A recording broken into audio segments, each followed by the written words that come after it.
তো এই অধ্যায়ে মোট শ্লোক রয়েছে 30টি শ্লোক। প্রথমে 1 থেকে 3 নম্বর শ্লোকে ব্রহ্মার সৃষ্টি সম্বন্ধে মৈত্রেয় ঋষির কাছে বিদুর জিজ্ঞাসা করলেন, কিভাবে ব্রহ্মা যে সৃষ্টি করলেন সেই সম্বন্ধে বিদুর জিজ্ঞেস করলেন মৈত্রেয় ঋষির কাছে। তো ওনার প্রশ্ন 1 থেকে 3 পর্যন্ত বর্ণনা করা হয়েছে। এরপরে শ্লোক নাম্বার 4 থেকে উত্তর দেওয়া শুরু করলেন। শ্লোক নাম্বার 4 থেকে 9 পর্যন্ত ব্রহ্মা কিভাবে 14 ভুবন সৃষ্টি করলেন তার বর্ণনা মৈত্রেয় ঋষি দিলেন। চ্যাট বক্সে দিচ্ছি, সেখান থেকে আপনারা দেখতে পারেন চাইলে।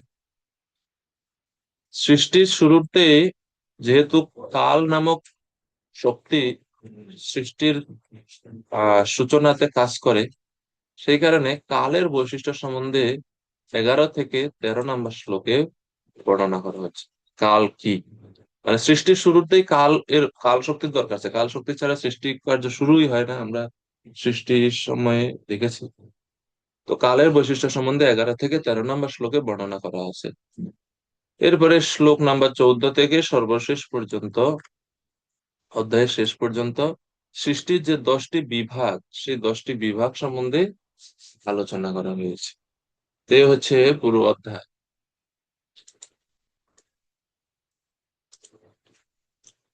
সৃষ্টির বিভাজন, এই যে ওই শেষ অংশের জন্য এই অধ্যায়ের নাম হচ্ছে সৃষ্টির বিভাগ।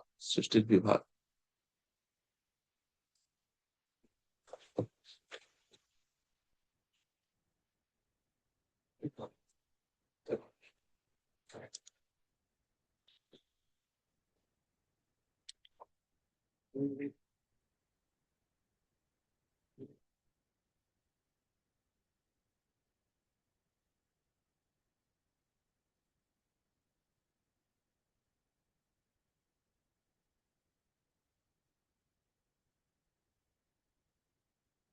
তো বিদুরের প্রশ্ন দিয়ে আমরা শুরু করছি। বিদুর উবাচ অন্তর্হিতে ভগবতি ব্রহ্মা লোক পিতামহ প্রজা সসর্জ কতিধা দৈহিকী মানসীর বিভু। অন্তর্হিতে ভগবতী, যখন ভগবান অপ্রকট হলেন ব্রহ্মার সামনে থেকে, এরপরে ব্রহ্মা, যিনি হচ্ছেন লোক পিতামহ, সমস্ত লোকের পিতামহ, মানে সমস্ত ব্রহ্মাণ্ডের যত অধিপতিরা আছে, অধিবাসীরা আছে, যারা বিভিন্ন ব্রহ্মাণ্ডে যে সমস্ত জীব সমূহ আছে, তাদের সকলের পিতামহ হচ্ছেন তিনি।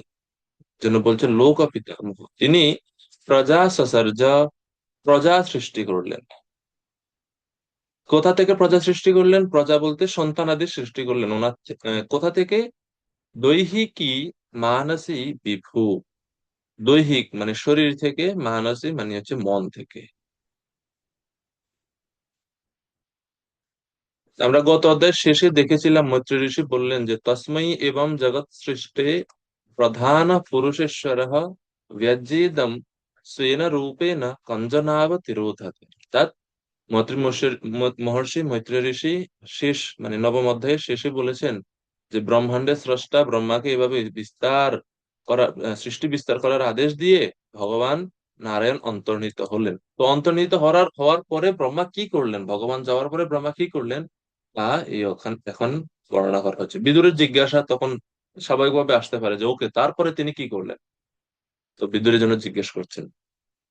2 নম্বর শ্লোকে বিদুরজি আরো বলছেন, ইয়ে চ মে ভগবান পৃষ্ঠাः ত্বয়ি অর্থা বহুবিত্তমঃ তান বদস্বানুপূর্ব্যেন ছিন্দিনঃ সর্বসংশয়ান। হে মহাজ্ঞানী, দয়া করে আপনি আমার সমস্ত সন্দেহ নিরসন করুন। আমি আদি থেকে অন্ত পর্যন্ত আমি আপনাকে যেসব প্রশ্ন করেছি সেই সম্বন্ধে আমাকে জ্ঞান দান করুন। বদস্ব তম সর্বথা জানিসি ইতি অত বদেত অর্থ। অর্থাৎ বিদুরজি মৈত্রী ঋষির কাছে বলছেন, বদস্ব, আপনি সবকিছু সম্বন্ধে জানেন, সুতরাং আমাদের কাছে এটা বলুন। বদস্ব শব্দের অর্থ নির্দেশ না, বলো, এরকম না। বদস্ব মানে হচ্ছে কৃপা পূর্বক আমাদের কাছে আপনি ব্যক্ত করুন। তো এটা হচ্ছে অনুগ্রহ বা প্রার্থনা জানাচ্ছে বদস্ব। এটা কিন্তু নির্দেশ না। তো সংস্কৃতে এগুলো এই পার্থক্য আছে বুঝলাম। বদ, বদস্ব, বদতাম, এরকম।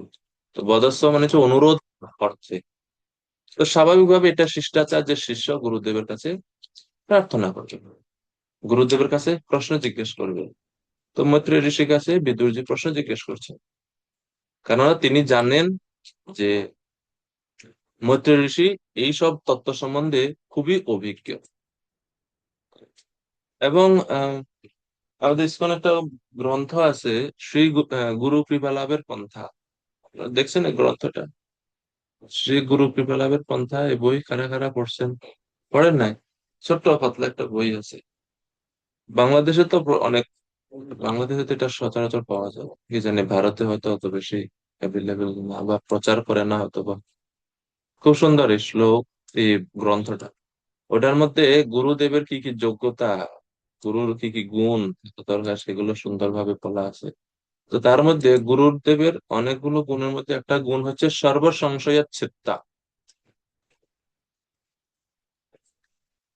সর্বসংশয়াচ্ছেদ্যা মানে গুরুদেবের এই গুণ থাকবে যে তিনি আহ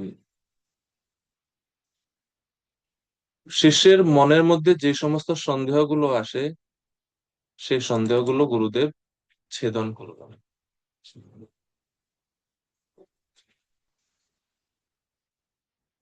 সর্ব সংশয় সংচিত্তা নালাস গুরুর আহরিতা, এগুলো হচ্ছে গুরুর গুণ। তো মৈত্র ঋষির কাছে বিদুরের জন্য প্রশ্ন জিজ্ঞেস করছে যে আপনি আমার সমস্ত সন্দেহ বা সংশয় দূর করতে সক্ষম, কৃপা করে আপনি আমাকে বলুন।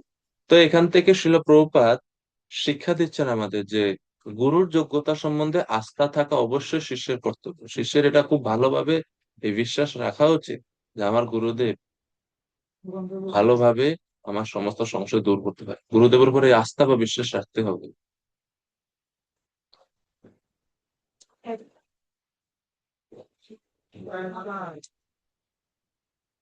আচ্ছা, এরপরে শ্লোক নাম্বার 3। তো বিদুরের এই প্রশ্ন শুনে মৈত্রী ঋষি তিনি অত্যন্ত অনুপ্রাণিত হলেন। এখন এরপরে মৈত্রী ঋষি উত্তর দিলেন। তো সুত গোস্বামী বলছেন, সুত উবাচ এবং সংচদিত তেনা क्षत्रा कौशारभिर्मुनि प्रीत प्रत्याहतान् प्रश्नान् হৃদি স্থান অথ ভার্গব। ভার্গব মানে হচ্ছে ভৃগুপুত্র। ভৃগুপুত্রকে শৌনক ঋষিকে বলা হচ্ছে ভার্গব। হে ভার্গব, ভৃগুপুত্র শৌনক, বিদুর যখন এইভাবে জিজ্ঞেস করলেন, বিদুরের এই প্রশ্ন শুনে মহর্ষি মৈত্রী অত্যন্ত অনুপ্রাণিত হলেন। প্রীত প্রত্যাহ, প্রীত তিনি প্রসন্ন হয়ে প্রত্যাহ উত্তর দিয়েছিলেন প্রশ্ন সমূহে। কেন? সবকিছুই তার হৃদয়ে ছিল, এবং তিনি এইভাবে একে একে সেই সমস্ত প্রশ্নের উত্তর দিতে শুরু করেন। উনি হৃদয়, শ্লোকে বলা হচ্ছে হৃদিস্থান, দিব্য জ্ঞান হৃদয়ে প্রকাশিত। যেহেতু মহর্ষি মৈত্রেয় হচ্ছেন একজন আচার্য, একজন গুরুদেব, উনি ভগবানকে সবসময় হৃদয়ে ধারণ করে থাকেন। দিব্য জ্ঞান সবসময় ওনার হৃদয়ে অবস্থান করে, বা উনি সব বৈদিক তত্ত্ব জ্ঞান ওনার হৃদয়ে প্রকাশিত হয়। তো সেই কারণে উনি প্রশ্ন করা মাত্র অনুপ্রাণিত হয়ে যে ওনার হৃদয় স্থল থেকে, অন্তর থেকে, হৃদয়ে যা যে জ্ঞান ছিল সেটা তিনি এখন বলা শুরু করলেন। তো শিল প্রভুপাদ তাৎপর্য বলছেন যে সুত গোস্বামী বা সুত উবাচ, এই বাক্যটি ইঙ্গিত করে এখানে যে মহারাজ পরীক্ষিত এবং সুখদেব গোস্বামীর মধ্যে আলোচনায় ছেদ পড়েছিল। সুখদেব গোস্বামী যখন পরীক্ষিত মহারাজকে উপদেশ দিচ্ছিলেন, তখন সুত গোস্বামী ছিলেন বিশাল শ্রোত্রমণ্ডলীর একজন সদস্য। কিন্তু সুত গোস্বামী নৈমিষারণ্যের ঋষিদের কাছে সেই কথা শোনাচ্ছিলেন, যাদের নেতা ছিলেন সুখদেব গোস্বামীর একজন শিষ্য শৌনক ঋষি। তার ফলে অবশ্য এই বিষয়ে কোনো তত্ত্বগত পার্থক্য সৃষ্টি হচ্ছে না। বিষয়টা বোঝা যাচ্ছে। প্রভুপাদ এখানে সুত উবাচ কেন বলছে, তিনি বলছেন যে এখন এখানে সুত গোস্বামী এটা বলছেন যে সুখদেব এবং পরীক্ষিতের কথার মধ্যে ছেদ পড়ছে, মানে মানে একটু সময়ের জন্য ওনারা থামলেন। তো তখন সুখদেব, কেননা সুত গোস্বামী তো সেই সভাতে উপস্থিত ছিলেন যখন সুখদেব গোস্বামী পরীক্ষিত মহারাজকে ভাগবত কথা শোনাচ্ছিলেন, তখন সেখানে শ্রোতা হিসেবে উপস্থিত ছিলেন তিনি। তিনি দেখলেন এটা, তো এখন তিনি সমন্বয় করছেন এই উভয়ের কথার মধ্যে। তো এই জন্য পরের শ্লোকে আমরা দেখবো মৈত্রী ঋষি বলা শুরু হয়েছে। মৈত্রী ঋষি তিনি শ্লোক নাম্বার 4 থেকে প্রশ্নের উত্তর দেওয়া শুরু করলেন, যে কিভাবে ব্রহ্মাজি, ভগবান অন্তর্নিহিত হওয়ার পরে ব্রহ্মাজি কিভাবে সৃষ্টি কার্য করেছিলেন। শ্লোক নাম্বার 4 এটা বর্ণনা আছে। তো এটা হচ্ছে প্রভুপাদ তাৎপর্যে বর্ণনা করছেন যে এটা হচ্ছে প্রকৃত পরম্পরা, পরম্পরা পদ্ধতি, যে গুরুর কাছ থেকে শিষ্য, শিষ্যের কাছ থেকে পরবর্তীতে পরবর্তী প্রজন্ম, এইভাবে ভাগবত কথার পরম্পরা যেন চলমান থাকে। তো শুকদেব গোস্বামীর কাছে পরীক্ষিত শুনেছিলেন, সুত গোস্বামীও শুনেছিলেন, এবং সুত গোস্বামী এখন শৌনক আদি ঋষিদেরকে বলছেন, এবং এই শৌনক ঋষি কিন্তু আবার সুখদেব গোস্বামীরই একজন শিষ্য বলে তাৎপর্য প্রবাদ। তো এইভাবে পরম্পরা ধারা চলমান আছে, চলমান আছে। আচ্ছা, তো মৈত্রী ঋষি তিনি বলছেন, মৈত্রেয় উবাচ বীরিঞ্চাপি তথা চক্রে দিব্যম বর্ষ শতম তপঃ আত্মনি আত্মানমাবেশ্য যথাহ ভগবান অজ। বিরিঞ্চ अपि, অর্থাৎ বিরিঞ্চ মানে ব্রহ্মাজি ভগবানের আদেশে, ভগবানের নির্দেশ বা উপদেশ অনুসারে 100 দিব্য বর্ষ ধরে তপস্যা করেছিলেন। দিব্য বর্ষ ধরে হিসাবে তিনি তপস্যা করেছিলেন, 100 দিব্য বর্ষ ধরে তপস্যা করেছিলেন নিজেকে, এবং এইভাবে তিনি নিজেকে ভগবত ভক্তিতে যুক্ত করেছিলেন। আত্মনি আত্মানম আবেশ, তিনি আত্মনি আত্মানম মানে নিজেকে নিজে তিনি আবেশ ভগবত ভক্তিযুক্ত তপস্যাতে যুক্ত করেছিলেন। তপঃ চক্রে তিনি করেছিলেন, তপস্যা করেছিলেন। কেননা ভগবান উপদেশ দিয়ে গেছেন যাওয়ার আগে, যে তুমি তপস্যা করো, সমস্ত জ্ঞান তোমার হৃদয়ে প্রকাশিত হবে। তো এখন ব্রহ্মাজি তপস্যা করছেন 100 দিব্য বর্ষ। দিব্য বর্ষ বলতে স্বর্গ দেবতাদের হিসাবে।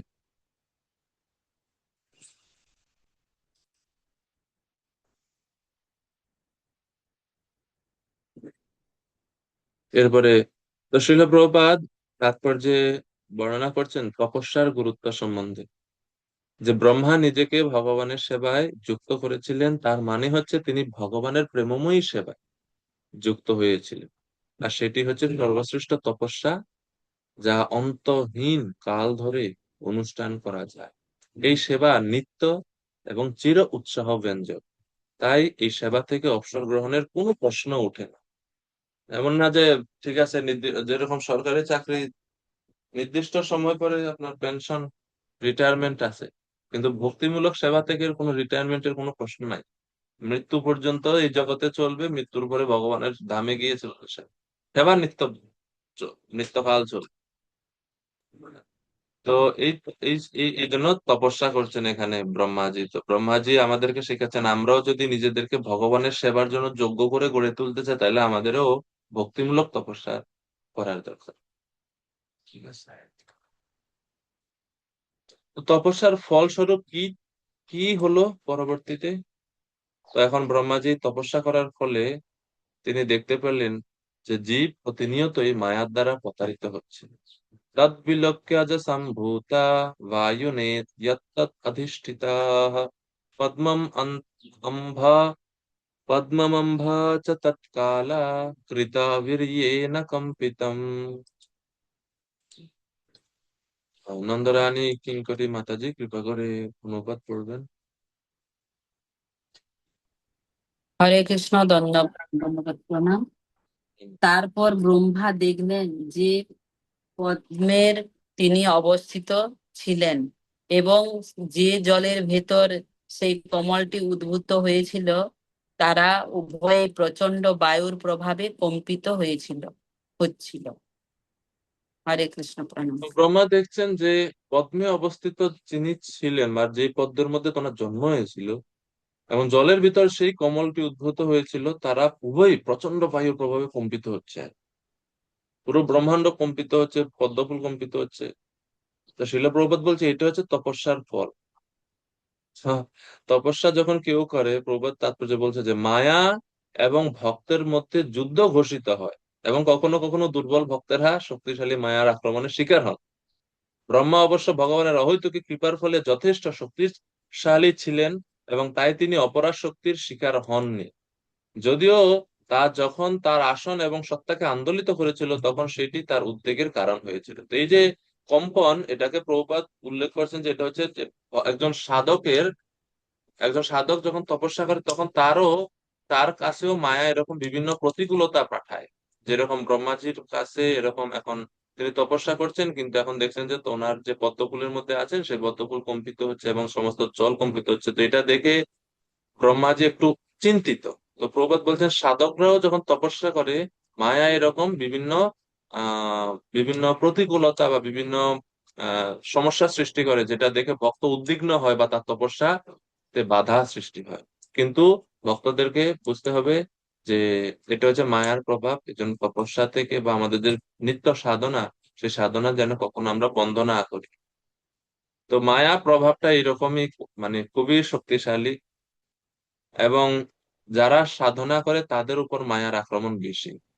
যারা মায়াবদ্ধ, মায়ার মধ্যে ডুবে আছে, মায়া তাদের নিয়ে টেনশন করে না, কারণ মায়া জানে এরা আমার কাছ থেকে ছাড় পাবেন, এরা আমার কাছে আছে, এরা আমার ফিক্সড সদস্য হয়ে গেছে। কিন্তু যখনই কেউ কোনো জীব মায়ার রেজিস্ট্রেশন থেকে কৃষ্ণের খাতায় নাম লেখাতে চায়, তখনই মায়ার গায়ে লাগে, হ্যাঁ আমার সদস্য সংখ্যা কমে যাচ্ছে। তো মায়া দেবী এই জন্য অনেক প্রতিকূলতা সৃষ্টি করেন অনেক সময়। তো আমরা চৈতন্য চরিতামৃতে দেখি যে কালা কৃষ্ণ দাস মহাপ্রভুর সাথে থেকেও মায়ার দ্বারা প্রভাবিত হয়ে গেছিলেন, ভট্টাচারীদের দ্বারা তিনি প্ররোচিত হয়ে গেছিলেন। তো মহাপ্রভু তখন তাকে কৃপা করে তাকে উদ্ধার করেছিলেন সেই ভট্টাচারীদের কাছ থেকে, মহাপ্রভু। হ্যাঁ। তারপরে ছোট হরিদাসের কথা আমরা জানি, তিনি কিভাবে ভক্তি পন্থা থেকে বা সন্ন্যাস বা ত্যাগের যে আশ্রম, সেই আশ্রম থেকে তিনি আহ ছোট্ট একটা ভুল করেছিলেন। তো তখন মহাপ্রভু আর দর্শনই দেননি। এরকম শাসন করেছিলেন। তো এটা এরকম শাসন দরকার, কারণ শাসন না হলে সংশোধনটা হয় না। হ্যাঁ, শাসন সংশোধন আনে আমাদের মধ্যে, ভালোবাসা যুক্ত শাসন সংশোধন আনে। হ্যাঁ। তো এটা হচ্ছে গুরুত্বপূর্ণ। তো ব্রহ্মাজি দেখছেন যে বায়ুর প্রকম্পিত হচ্ছে, বায়ুর দ্বারা পদ্মফুল এবং জল কম্পিত হচ্ছে। তখন তিনি কি করলেন পরবর্তীতে?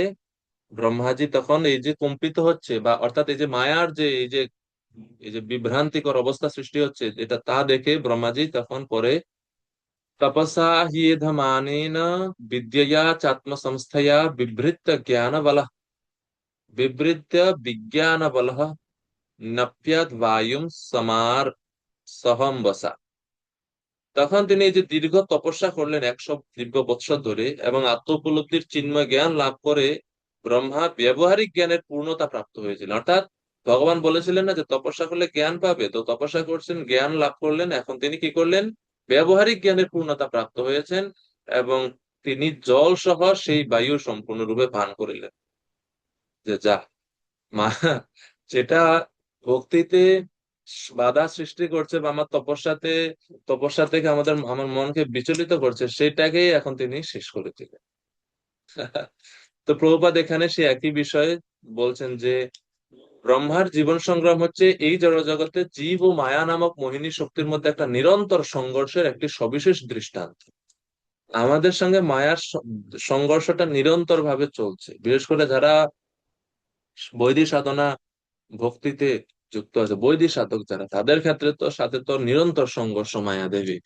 এটা অবশ্য মায়াদেবীর কাজ, ভগবানই ওনাকে নিযুক্ত করেছেন এই কাজে, যে কৃষ্ণ দেখতে চান যে কে আমার কাছে আসতে ঠিক খুব দৃঢ় প্রতিজ্ঞ, সেই ভক্তদেরকেই ভগবান এরকম পরীক্ষা করেন মায়ার দ্বারা।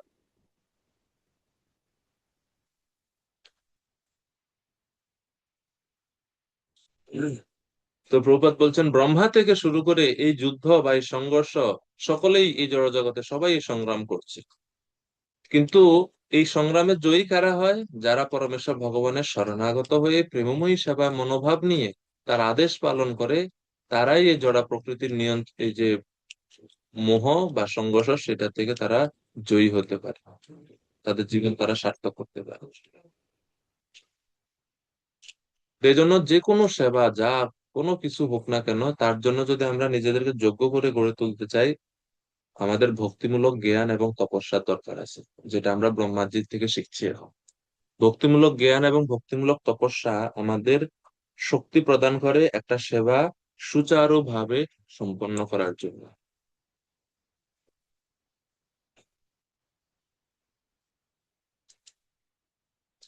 শ্লোক নাম্বার 7।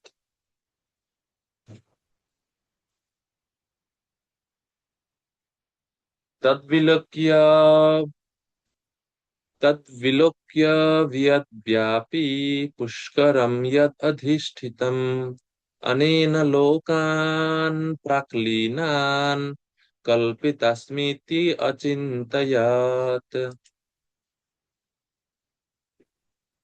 গীতিকা পাল মাতাজি কৃপা করে এই অনুবাদ করবেন 7 নম্বর শ্লোকে। হরে কৃষ্ণ। প্রণাম প্রভু। প্রণাম মাতাজি। তারপর তিনি দেখলেন যে পদ্মে তিনি সমাসীন ছিলেন তা সারা ব্রহ্মাণ্ড জুড়ে ব্যক্ত।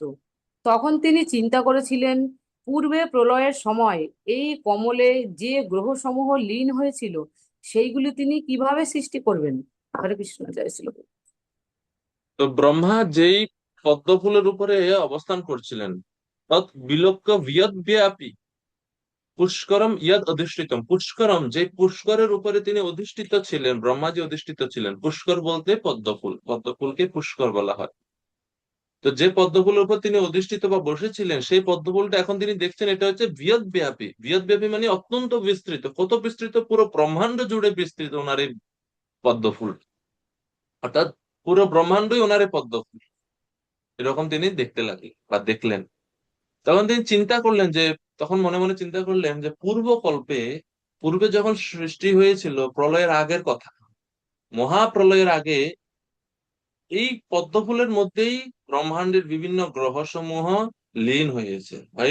তো কোন কোন গ্রহ লোক কোথায় কোথায় ছিল, পূর্বে তিনি কিভাবে সৃষ্টি করেছিলেন, সেগুলো তিনি এখন মনে করার চেষ্টা করছেন, বা কিভাবে সৃষ্টি করবেন এই নিয়ে তিনি চিন্তা করছেন। তো প্রভুপাদ বলছে এটা হচ্ছে বিসর্গ। এখন থেকে বিসর্গ শুরু হচ্ছে। এতক্ষণ পর্যন্ত স্বর্গ ছিল ভগবানের কর্তৃক সৃষ্টি, এখন হচ্ছে বিসর্গ, অর্থাৎ ব্রহ্মাজির সৃষ্টি এখন শুরু হবে।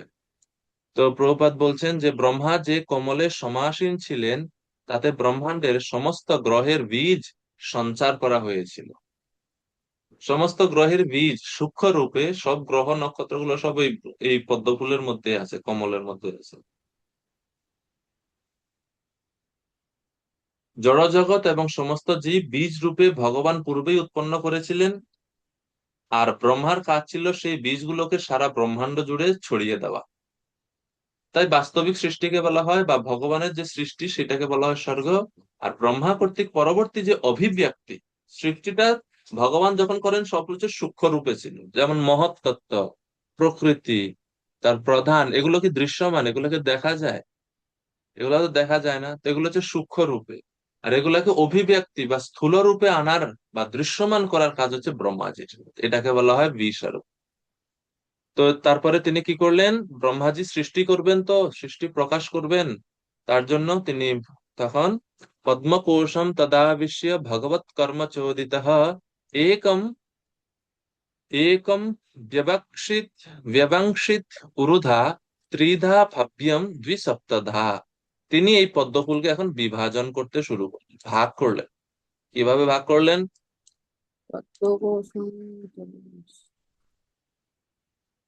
এইভাবে পরমেশ্বর ভগবান, ভগবানের সেবায় যুক্ত হয়ে ব্রহ্মা সেই পদ্মের কর্ণিকাতে প্রবেশ করলেন, এবং সমগ্র ব্রহ্মাণ্ড জুড়ে বিস্তৃত সেই পদ্মটিকে তিনি প্রথমে 3টি ভাগ এবং তারপর 14টি বিভাগে বিভক্ত করেছিলেন। অর্থাৎ সেই পদ্মফুলের মধ্যে, যে পদ্মফুলের উপরে বসা ছিলেন, সেই পদ্মফুলের মধ্যে তিনি প্রবেশ করলেন। প্রবেশ করে তিনি প্রথমে 3 ভাগে, এরপরে 14 ভাগে সেটাকে ভাগ করলেন, 14 ভাগে ভাগ করলেন। তো বিশ্বনাথ চক্রবর্তী ঠাকুর বলছেন যে একটি মাত্র পদ্মকোষের দ্বারা কিভাবে লোকত্রয়ের সৃষ্টি হলো। তো এই জন্য বলছে যে তিনি এটাকে ভাগ করেছিলেন, বিভাজন করেছিলেন। প্রথমে ব্রহ্মা সেই পদ্মকোষের দ্বারা 3 প্রকারে, তারপরে 14 প্রকারে বিভক্ত করলেন?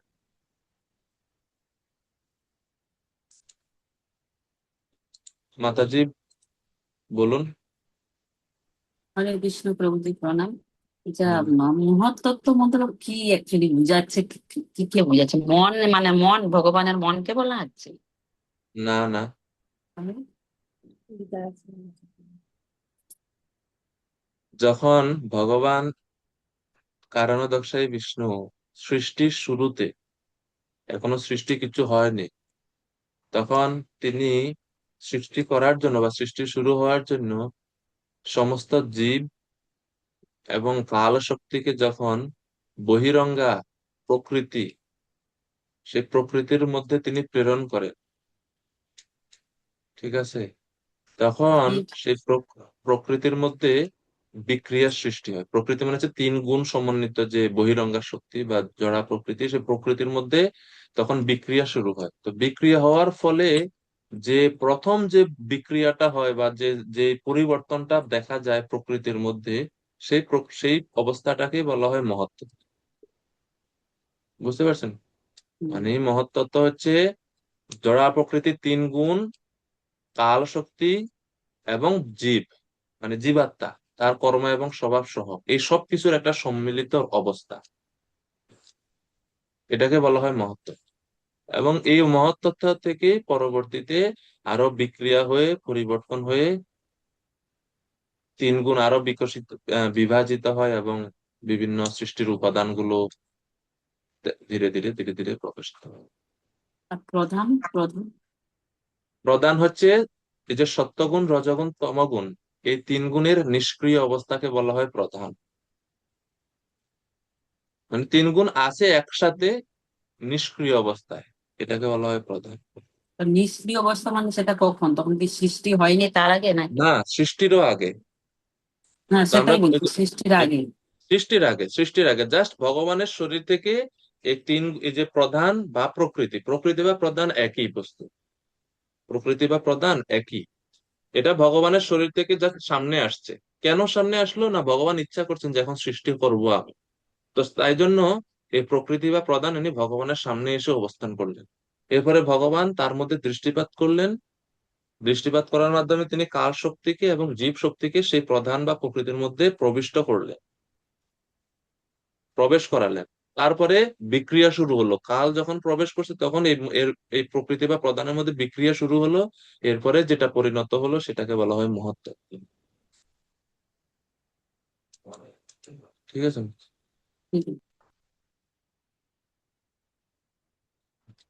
श्लोक नंबर 9। एतावान् जीवलोकस्य समस्ता भेद समाहृत धर्मस्य हि अनिमित्तस्य विपाकः परमेष्टियासु। আচ্ছা ব্রহ্মাজি, আপনি কিভাবে এই পদ্মকে 14 ভাগে ভাগ করলেন? কিসের ভিত্তিতে আপনি এটাকে ভাগ করলেন? প্রথমে 3 ভাগে, তারপরে 14 ভাগে। তো 3 ভাগে মানে হচ্ছে ঊর্ধ্বলোক, মানে স্বর্গ, মর্ত্য, পাতাল যেটাকে আমরা বলি, এটা হচ্ছে 3 ভাগ। স্বর্গ, মর্ত্য, পাতাল। স্বর্গ, মর্ত্য, পাতালের মধ্যে পরে আবার 14 ভাগে ভাগ করলেন বলা হচ্ছে। অর্থাৎ এই স্বর্গকে 6 ভাগে, ভুব, স্বর্গ, মহ, জন, তপ, সদ্য। মর্ত্যলোক তো আছে, আমরা যারা মর্ত্যলোকবাসী আমরা আছি। আর পাতাল লোককে আবার তিনি 7 ভাগে ভাগ করলেন: অতল, বিতল, সুতল, তলাতল, মহাতল, রসাতল এবং পাতাল। তো এই হচ্ছে মোট 14 ভাগ ব্রহ্মাজি তিনি ভাগ করলেন। কিসের উপর ভিত্তি করে? 9 নম্বরে বলা হচ্ছে ব্রহ্মা হচ্ছেন ব্রহ্মাণ্ডের সবচাইতে মহান ব্যক্তি। তিনি, ওনাকে বলা হয় পরমেষ্ঠি। পরমেষ্ঠি মানে যে সবচাইতে, ব্রহ্মাণ্ডের সবচাইতে মহান ব্যক্তি বা সর্বপ্রধান জীব তিনি। কেন কেন তিনি সর্বপ্রধান বা তিনি কেন মহান? কারণ ওনার যে চিন্ময় জ্ঞান বা ভগবানের উপলব্ধি সেটা অত্যন্ত পরিপক্ক এবং সবার থেকে বেশি। আর এর ফলে তিনি ভগবানের একজন শ্রেষ্ঠ ভক্ত। তো তিনি বিভিন্ন প্রকার জীবের বাসের জন্য চতুর্দশ ভুবন সৃষ্টি করেছিলেন। বিভিন্ন জীবের স্বভাব অনুসারে তিনি এই 14 ভাগ করলেন এবং জীবদের বাস করার জন্য এই এই ভুবনকে তিনি সৃষ্টি করলেন।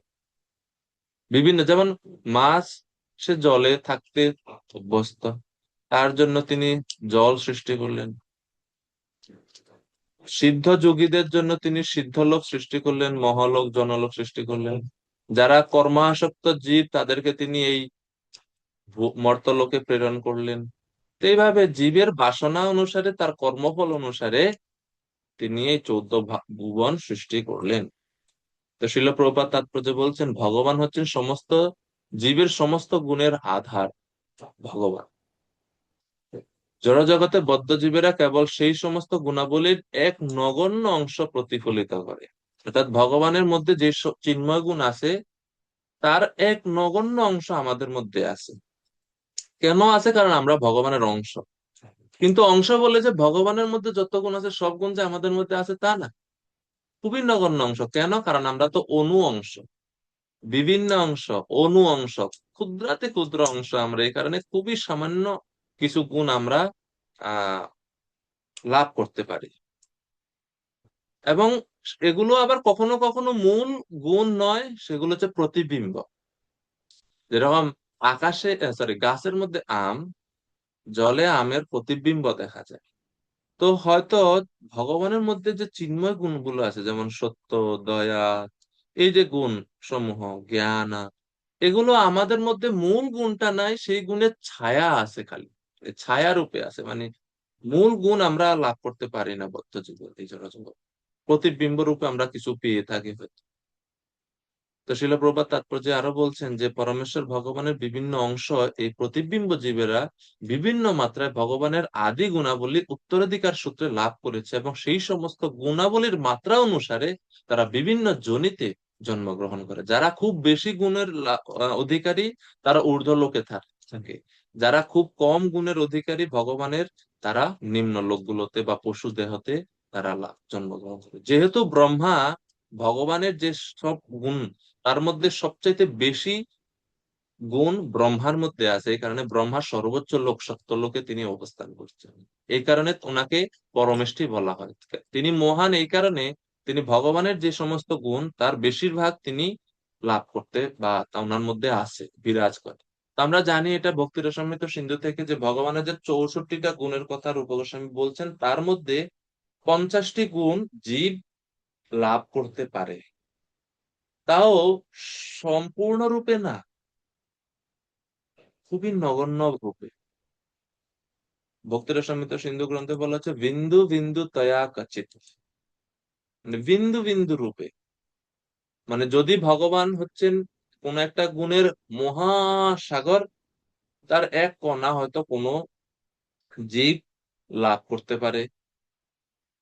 তো এইরকম এই নগণ্য অংশ বা বিন্দু বিন্দু গুণ লাভ করেছেন, 50টি গুণ লাভ করেছেন ব্রহ্মাজি।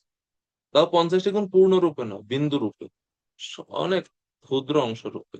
আর কোন জীবের মধ্যে তা নাই, জন্য বলছে বিন্দু বিন্দু তয়া কচিত।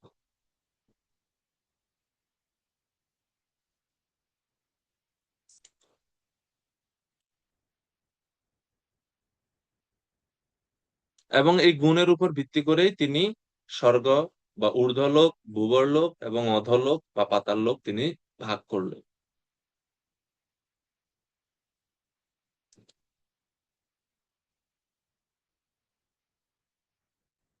এরপরে 10 নম্বর শ্লোক।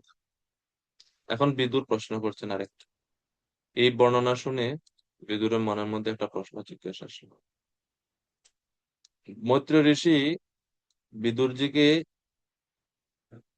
তৃতীয় স্কন্ধের অষ্টম অধ্যায়ের 12-13-তে এবং 22 নম্বর শ্লোকে সময় সম্বন্ধে বলেছে। এখন বিদুরের মনে প্রশ্ন আসছে আবার, যে আপনি আমাকে সময়ের সম্বন্ধে বা কালের লক্ষণ সম্বন্ধে কিছু বলুন। এখন মাতাজি বলুন। হরে কৃষ্ণ, প্রণাম প্রভুজি। এখানে কি বলা যায় যে সেখানকার অধিবাসীদের অস্তিত্ব দ্বিপরাব্ধ পরাব্ধ কাল, তারপর তারা সাধারণ জড় জগতের জন্ম মৃত্যুর বন্ধন থেকে মুক্ত হয়ে যান। তো এখানে বলা হচ্ছে যে আহ ঊর্ধ্ব লোকবাসী যারা, তার থেকে ঊর্ধ্ব যে মহলোক, তপলোক, সত্যলোক, ব্রহ্মলোক, এই লোকসমূহে যারা বাস করে, তারা প্রলয় বাড়িতে লীন হয় না। কারণ হচ্ছে সেখানের অধিবাসীরা ভগবানের প্রতি অহৈতুকী ভক্তি করে। তো যেহেতু তারা ঊর্ধ্বলোকবাসী, আমাদের এই জড়জগৎবাসীর কথা বলা হচ্ছে না, ঊর্ধ্বলোকে যারা থাকে, কোন কোন লোকে? মহলোকে, তপলোকে, সত্যলোকে। এই সমস্ত লোকে ব্রহ্মলোক। যারা থাকে, সত্যলোক মানে হচ্ছে ব্রহ্মলোক, আচ্ছা। সত্যলোক ওই আর ব্রহ্মলোক। হুম। এই সমস্ত লোকে যারা থাকে তারা যেহেতু ভগবানের প্রতি ঐকান্তিক ভক্তিপরায়ণ হয়েই সেখানে যায়, তো এই কারণে তারা যখন সেখানে থাকে, দ্বিপরার্ধ কাল, দ্বিপরার্ধ মানে হচ্ছে ব্রহ্মার আয়ুষ্কাল, এক পরার্ধ মানে হচ্ছে 50 বছর, দ্বিপরার্ধ মানে হচ্ছে 100 বছর। তো ব্রহ্মার আয়ু যখন 100 বছর শেষ হয়ে যায়, ব্রহ্মা এই জড়জগৎ থেকে মুক্ত হয়ে যায় প্রলয়ের সময়। ব্রহ্মার আয়ু শেষ মানে ব্রহ্মা মুক্ত হয়ে ভগবানের কাছে ফিরে যায়। তো ব্রহ্মার সাথে সাথে এই সমস্ত লোকে যারা মুনি ঋষিরা, ভক্তরা, তপস্বীরা ছিল, তারাও জন্ম মৃত্যুর বন্ধন থেকে মুক্ত হয়ে যায়। মুক্ত হয়ে কিছু কিছু জ্ঞানীরা ব্রহ্ম জ্যোতিতে লীন হয়ে যায়। আবার যারা ভগবানের ভক্ত ছিল তারা ভগবানের ধামে চলে যায়। তো তবে তারা সবাই জন্ম মৃত্যুর বন্ধন থেকে মুক্ত হয়, তারা আর এই জগতে আসেন না, কেননা তারা তো এই দ্বিপরার্ধ কাল পর্যন্ত, অর্থাৎ এই ব্রহ্মার 100 জীবন, 100 বছর পর্যন্ত তারা ওখানে তপস্যা করছেন, সাধনা করছেন, ওখানে তারা কোনো ভোগ প্রবৃত্তিতে যুক্ত ছিলেন না। ওই লোকে এগুলো নেই, তো সেই কারণে তারা মুক্ত হয়ে যান, এটা বলা হচ্ছে এখানে। যেমন উদাহরণস্বরূপ কাকে বলা যেতে পারে, যেমন নারদ মুনিটা? না, নারদ মুনিকে বলা যেতে পারে না, কারণ নারদ মুনি এমনিতেই সব ওখানে অন্যান্য মুনি ঋষিদের কথা বলা যেতে পারে, ভৃগু আদি মুনি ঋষিরা, ব্রহ্মার যারা মানস পুত্রগণ, তারা, তাদেরকে আমরা বলতে পারি। মুনি ঋষিদের তো আমরা শাস্ত্রে তো কয়েকজনের নামই জাস্ট জানি, অসংখ্য অসংখ্য মুনি ঋষিরা আছে, তো তাদেরকে আমরা ধরতে পারি। ঠিক। দেখেন, এটাও কিন্তু সাধকদের ইচ্ছার উপর নির্ভর করে। যদি কোনো সাধক চায় যে আমি এখনই ভগবানের কাছে চলে যাব, তাহলে তিনি এখনই চলে যেতে পারে। কিন্তু আবার তিনি যদি চান, অনেকের আবার ইচ্ছা থাকে যে না, আমি ব্রহ্মাজির সাথে যাব, তখন তারা ব্রহ্মার সাথে প্রলয়ের সময়, প্রলয়ের পরে ব্রহ্মার সাথে যায়। তো এটা হচ্ছে সাধকের ইচ্ছার উপর নির্ভর করে, সবাই যে থাকতে হবে দ্বিপরার্ধ কাল পর্যন্ত সেরকম না কিন্তু। কিন্তু ভগবান তো প্রলয়ের সময় সমস্ত ইকেই তার নিজের মধ্যে অন্তর্ভুক্ত করে।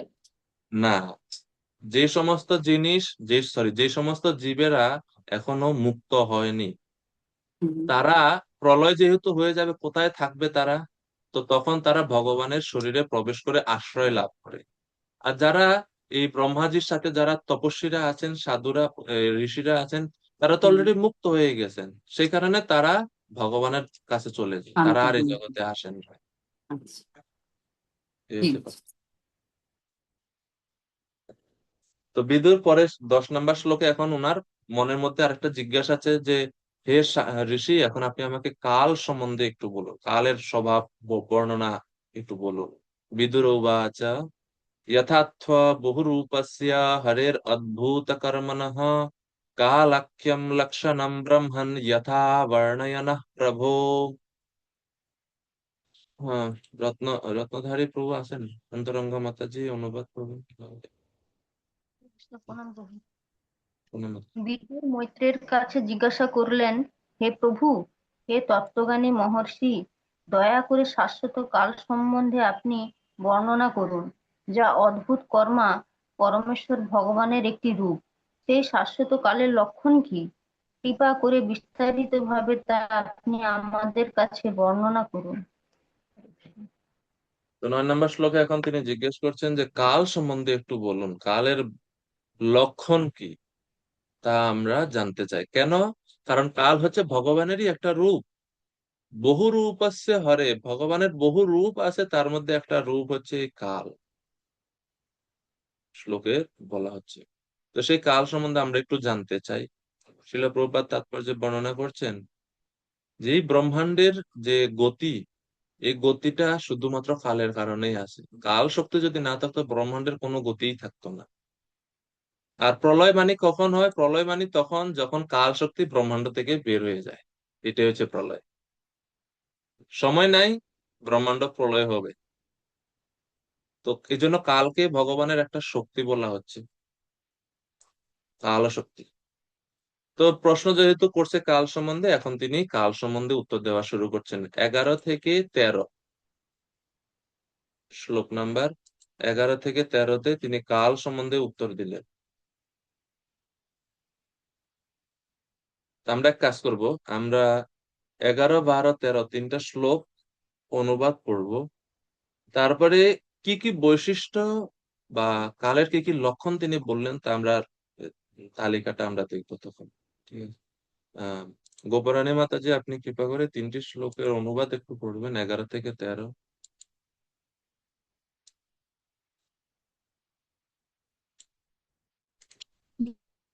হরে কৃষ্ণ, প্রণাম প্রভু।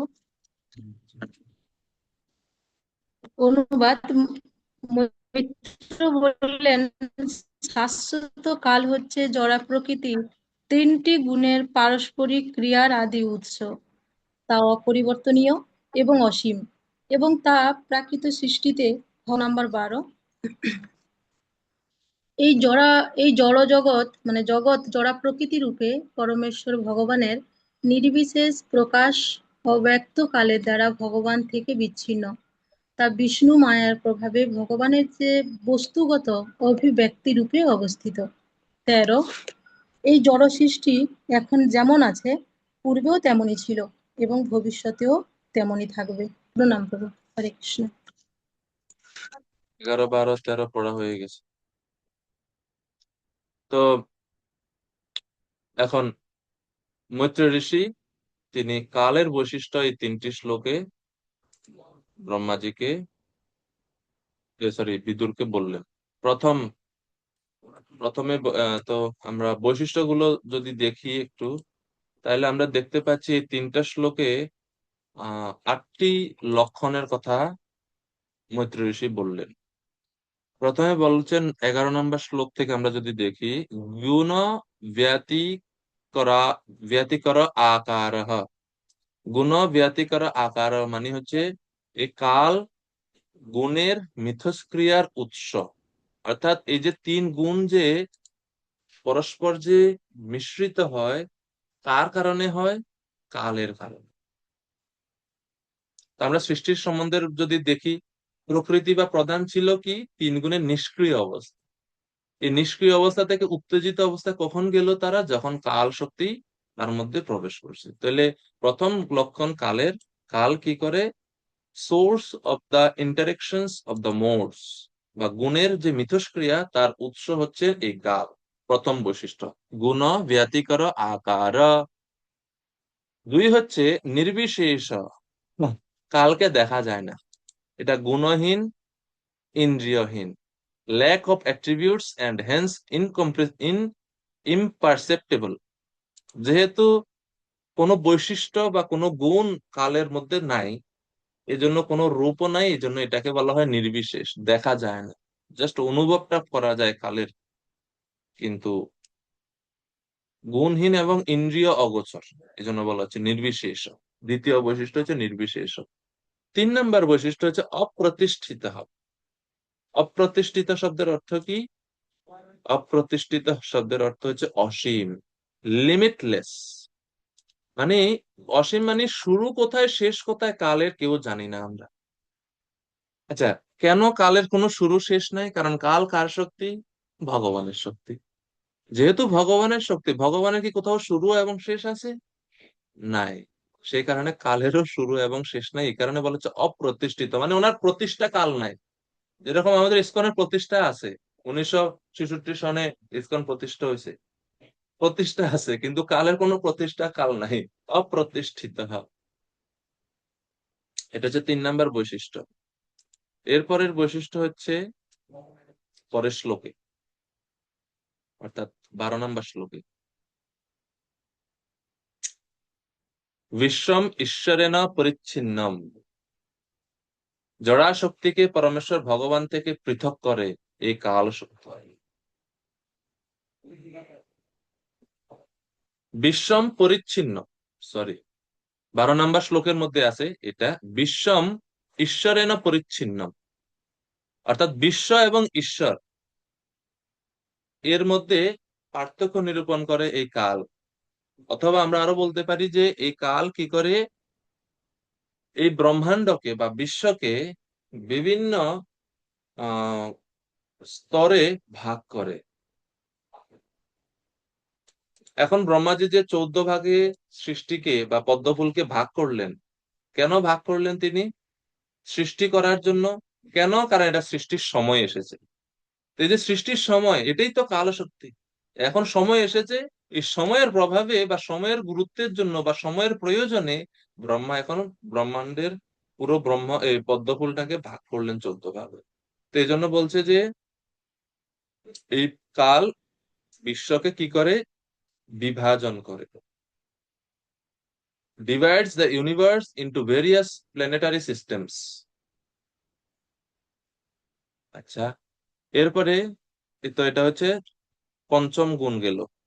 সরি, চতুর্থ গুণ হচ্ছে বিশ্বম ঈশ্বরেণ পরিচ্ছিন্নম, মানে জড়া প্রকৃতি এবং ভগবান তার মধ্যে পার্থক্য নিরূপণ করে। পঞ্চম হচ্ছে বিশ্বম পরিচ্ছিন্নম, অর্থাৎ বিশ্বকে বা এই জগৎকে 14 ভাগে বা বিভিন্ন ভাগে ভাগ করে, এটা হচ্ছে পঞ্চম। আর ষষ্ঠ হচ্ছে অব্যক্ত মূর্তি না, যেটা 11 নম্বর শ্লোকে বলছে নির্বিশেষ, তারই অনেকটা কাছাকাছি। এখানে বলা হচ্ছে অব্যক্ত মূর্তি না, অর্থাৎ কালের কোনো রূপ নাই, অপ্রকাশিত থাকে সবসময়, আনম্যানিফেস্টেড বা impersonal feature of the Lord. এই কাল হচ্ছে ভগবানের অব্যক্ত একটা রূপ, অব্যক্ত একটা রূপ, অব্যক্ত মূর্তি না। ভগবানের অপ্রকাশিত নিরাকার রূপই হচ্ছে এই কাল। এটা হচ্ছে পরবর্তী বৈশিষ্ট্য বা আহ ষষ্ঠ বৈশিষ্ট্য।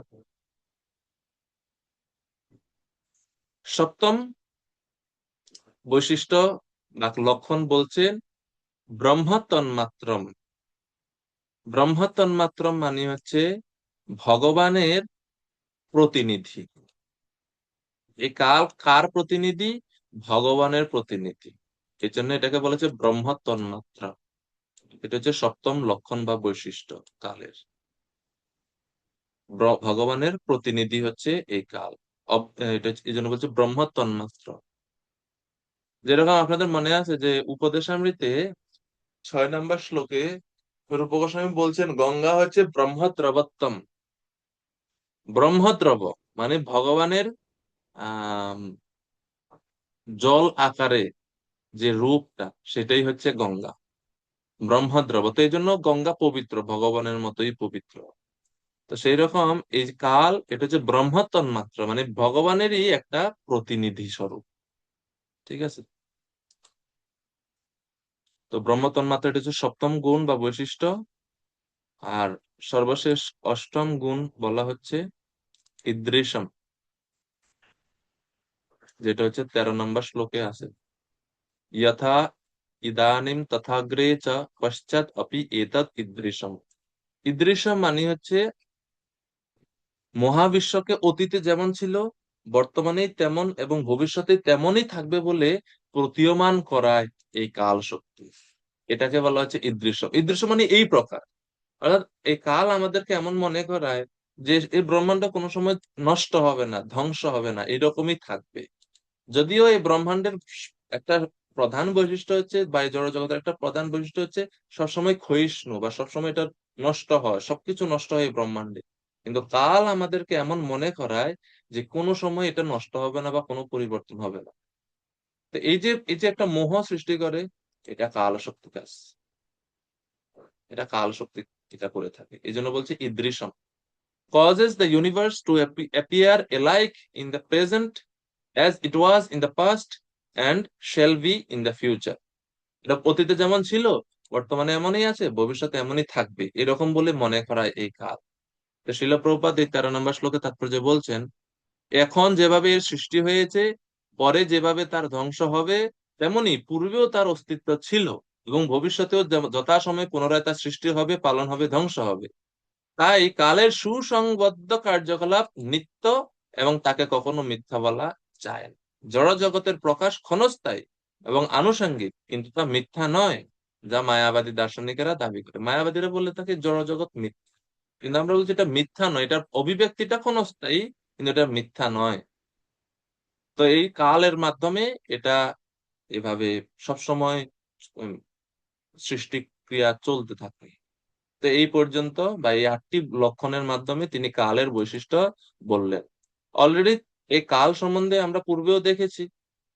তৃতীয় স্কন্দের অষ্টম অধ্যায়ের 12-13 শ্লোকে, 22 নম্বর শ্লোকে আমরা দেখেছি। তো কালের সম্বন্ধে আগেও এবং এছাড়াও তৃতীয় স্কন্ধের আরো পূর্বের সেকশন গুলোতেও কিন্তু কালের বৈশিষ্ট্য সম্বন্ধে আমরা আলোচনা করেছিলাম। দ্বিতীয় স্কন্ধে ছিল বর্ণনা কালের, মনে আছে আপনাদের? এখন ব্রহ্মাজির যে সৃষ্টি প্রক্রিয়া সেই সম্বন্ধে এখন মৈত্রী ঋষি বলবে। শ্লোক নাম্বার 14 থেকে অধ্যায়ের শেষ পর্যন্ত সৃষ্টির 10টি বিভাগ, সেই বিভাগ সম্বন্ধে এখন বলা হবে। 14 নম্বর শ্লোক। सर्गो नवविधस्तस्य प्रकृता वैकृतस्तु यः कालद्रव्य गुणैरस्य त्रिविधा प्रतिसंक्रमः। বসুধা কিঙ্করী মাতাজি কৃপা করে অনুবাদ করবেন।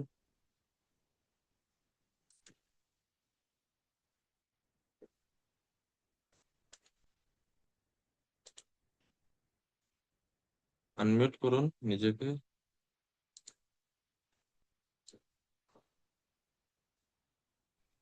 হরে কৃষ্ণ প্রভুজি। হরে কৃষ্ণ। হরে কৃষ্ণ। হ্যাঁ, শুনতে গুণের পাচ্ছি মাতাজি। পারস্পরিক ক্রিয়ার ফলে স্বাভাবিকভাবে যে সৃষ্টি হয়, এছাড়া আরো 9টি বিভাগ বিভিন্ন প্রকার সৃষ্টি রয়েছে। শাশ্বত কাল, জড় উপাদান এবং কোনো ব্যক্তির গুণগত কর্মের ফলে 3 প্রকার প্রলয় রয়েছে। হরে কৃষ্ণ প্রভুজি। হরে কৃষ্ণ।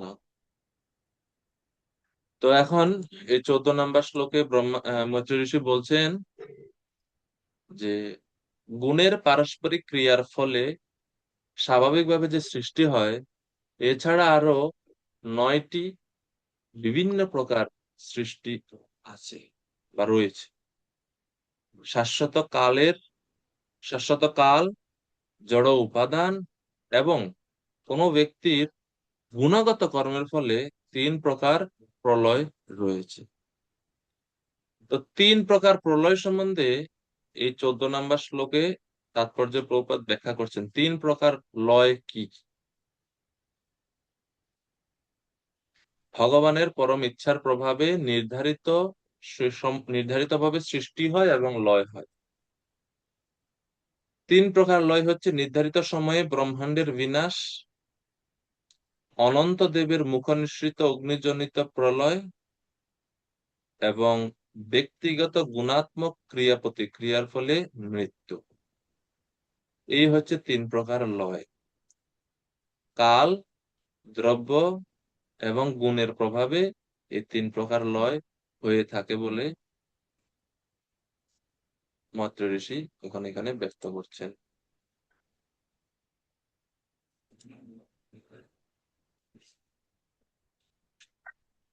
ব্রহ্মাণ্ডের প্রলয় আবার অন্য জায়গাতে অন্যভাবেও বর্ণনা করা হয়ে থাকে, বিভিন্ন ভাবে।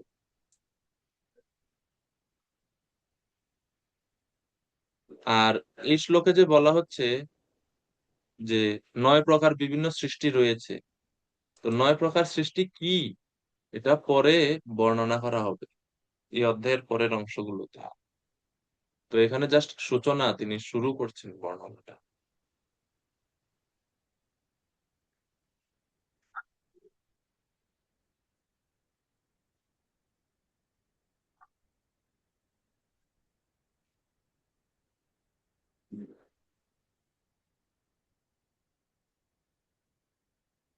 শ্লোক নাম্বার 15। তো 15 থেকে 17 পর্যন্ত এখন 6 প্রকার মুখ্য সৃষ্টির বর্ণনা তিনি দিচ্ছেন। 9 প্রকার তো মোট বলা হলো, এর মধ্যে 6 প্রকারের বর্ণনা তিনি এখন এখানে দিচ্ছেন। 6 প্রকার। মাতাজি বলুন। হরে কৃষ্ণ, প্রণাম প্রভুজি। এই তিনটা যে সম্পর্কে একটু বলবেন, বিনাশ আর প্রলয় আর মৃত্যু। বুঝতে পারেন কোনটা? এই যে 14 নম্বর শ্লোকে বিনাশ, নির্ধারিত সময়ে সমগ্র ব্রহ্মাণ্ডের বিনাশ, অনন্ত দেবের মুখ নিঃসৃত অগ্নিজনিত প্রলয় এবং ব্যক্তিগত গুণাত্মক ক্রিয়া প্রক্রিয়ার ফলে মৃত্যু, এই তিনটা সম্পর্কে একটু বলবো? নির্ধারিত সময়ে ব্রহ্মাণ্ডের বিনাশ এটা বোঝায় ব্রহ্মার যখন দিন শেষ হয়ে যায় এবং ব্রহ্মার যখন আয়ু শেষ হয়ে যায়, এই দুইটা সময় নির্ধারিত সময়, এই সময় প্রলয় হবেই হবে। ঠিক আছে? যেমন ব্রহ্মার দিন শেষ, রাত্রির সময় চলে আসে, তো অবশ্যই প্রলয় হবে। তো এটাকে বলা হচ্ছে নির্ধারিত সময় ব্রহ্মাণ্ডের বিনাশ। এবং এভাবে হতে হতে ব্রহ্মার আয়ুর কাল শেষ, 100 বছর শেষ, তখনও বিনাশ হবে। তো এই দুইটাকে বলা হচ্ছে নির্ধারিত সময় ব্রহ্মাণ্ডের বিনাশ। বুঝতে পারছেন মতো? এটা হচ্ছে হ্যাঁ, একটা, এক নাম্বার। দ্বিতীয় হচ্ছে অনন্ত দেবের মুখনিসৃত অগ্নিজনিত যে প্রলয়, তো এটা হচ্ছে আংশিক প্রলয় বলা হয়। ব্রহ্মার যখন রাত্রি শুরু হয়, অর্থাৎ দেখেন ব্রহ্মার একদিনে, মানে ব্রহ্মার একদিন, এই একদিনে আমরা জানি যে 14 জন মনু কি হয়, আবির্ভূত হয়, তাদের শাসনকাল চলে। তো 14 জন মনু, এক একজন মনু যখন আসে এবং শেষ হয়ে আরেকজন মনু আসে, প্রত্যেক মনুর এই আগমনের আগে পরে একটু একটু আংশিক প্রলয় হয়। এটাকে বলে প্রত্যেক মন্বন্তরের ফলে পরে একবার করে প্রলয় হয়। আর ওই প্রলয়টাই হচ্ছে এই অনন্ত দেবের মুখনিসৃত যে অগ্নিজনিত প্রলয়, সেটা মানে প্রত্যেক মন্বন্তরে চেঞ্জ হওয়ার সময় যে প্রলয় হয় সেটা। আর 3 নাম্বার হচ্ছে ব্যক্তিগত গুণাত্মক ক্রিয়া প্রতিক্রিয়ার ফলে মৃত্যু। আমরা এই বদ্ধজীবরা যারা আছি, আমরা মৃত্যুবরণ করি না? জীবাত্মার কথা বলছেন? আহ ওই আমরা যে মৃত্যুবরণ করি, এটাও তো এক প্রকার লয়। আমাদের মৃত্যুটা গুণ প্রতিক্রিয়ার ফলে, যে সত্য রজ তম গুণের দ্বারা যে আমরা মৃত্যুবরণ করি, সেটাও তো এক প্রকার মৃত্যু লয়। তো সেটাকে এখানে তৃতীয় বলা হচ্ছে। এবং এই প্রলয়ের বর্ণনা কিন্তু ভাগবতমে মানে আরো অন্যভাবেও আছে। তো এখানে 3 প্রকার বলতে এটাই, তিনটাকে বুঝবেন। কিন্তু ভাগবতমে আপনারা যদি দ্বাদশ স্কন্ধে যান, সেখানে আবার ভিন্ন রকমের প্রলয়ের বিভিন্ন বিভাজন বা সংজ্ঞা রয়েছে। তো আমরা আপাতত এটাই জানি, ভবিষ্যতে জানবো হয়তো। ঠিক আছে, প্রণাম করছি। 15 নম্বর শ্লোক। अद्यस्तु महतो सर्ग गुण वैषम्यमात्मनः द्वितीयस्त्वहं यत्र द्रव्य ज्ञान ক্রিয়োদয়াঃ। 9 প্রকার সৃষ্টির প্রথমটি হচ্ছে মহত্তত্ত্ব বা সমগ্র জড় উপাদান জনিত সৃষ্টি, যাতে পরমেশ্বর ভগবানের উপস্থিতির ফলে প্রকৃতির গুণগুলি পরস্পরের সঙ্গে ক্রিয়া করে। দ্বিতীয় সৃষ্টিতে অহংকারের উদ্ভব হয়, যাতে জড় উপাদান সমূহ ভৌতিক জ্ঞান এবং প্রাকৃত কর্মের উদয় হয়। তো যে এই যে 9 প্রকার সৃষ্টির প্রথমটা হচ্ছে মহত্তত্ত্ব, দ্বিতীয়টা হচ্ছে অহংকার। তা আমরা জানি সৃষ্টির প্রক্রিয়াতে প্রথমে মহত্তত্ত্ব হয়, মহত্তত্ত্ব থেকে অহংকারের সৃষ্টি হয়, ঠিক না? সৃষ্টির সময় সৃষ্টি লীলাতে আমরা দেখেছিলাম। তো ক্রমান্বয়ে ব্রহ্মাজি মহত্তত্ত্বের পরে অহংকারের সৃষ্টি হলো। অহংকারের মধ্যে কি কি আছে? জড় উপাদান সমূহ আছে। জড় উপাদান সমূহ মানে কি কি? এই যে ভূমি, জল, বায়ু, অগ্নি, আকাশ, এগুলো সব হচ্ছে জড় উপাদান, এগুলো অহংকার থেকে প্রকাশিত হয়। তারপরে অহংকারের মধ্যে আরো আছে ভৌতিক জ্ঞান। ভৌতিক জ্ঞান মানে কি? ভৌতিক জ্ঞান মানে হচ্ছে ইন্দ্রিয়ের যে দেবতাগণ, মন এবং জ্ঞান ইন্দ্রিয়, এগুলোকে বলা হচ্ছে ভৌতিক জ্ঞান। আর কি আছে? প্রাকৃত কর্ম। প্রাকৃত কর্ম বলতে কর্ম ইন্দ্রিয় গুলোকে বোঝানো হচ্ছে। বুঝতে পারছেন? অহংকারের মধ্যে 3টা ক্যাটাগরি আছে।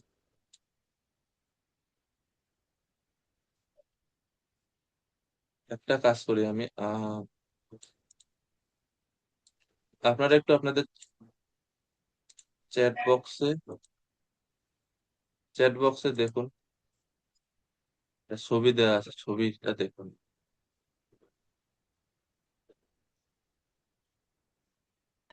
দেখেছেন? অহংকার বা ফলস ইগো লেখা আছে, ইংরেজিতে আছে যদিও। চ্যাট বক্সে দেখেন, একটা ছবি দেওয়া হয়েছে।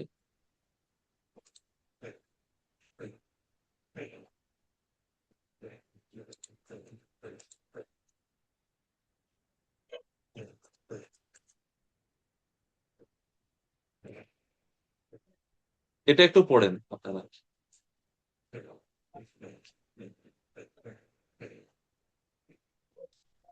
এখানে এই শ্লোকের এই যে মহংকার থেকে উদ্ভূত হয়েছে যে তিনটা, এই তিনটা সব বর্ণনা এখানে দেওয়া আছে। অথবা অথবা আমি যদি এটা দিই আপনাদের,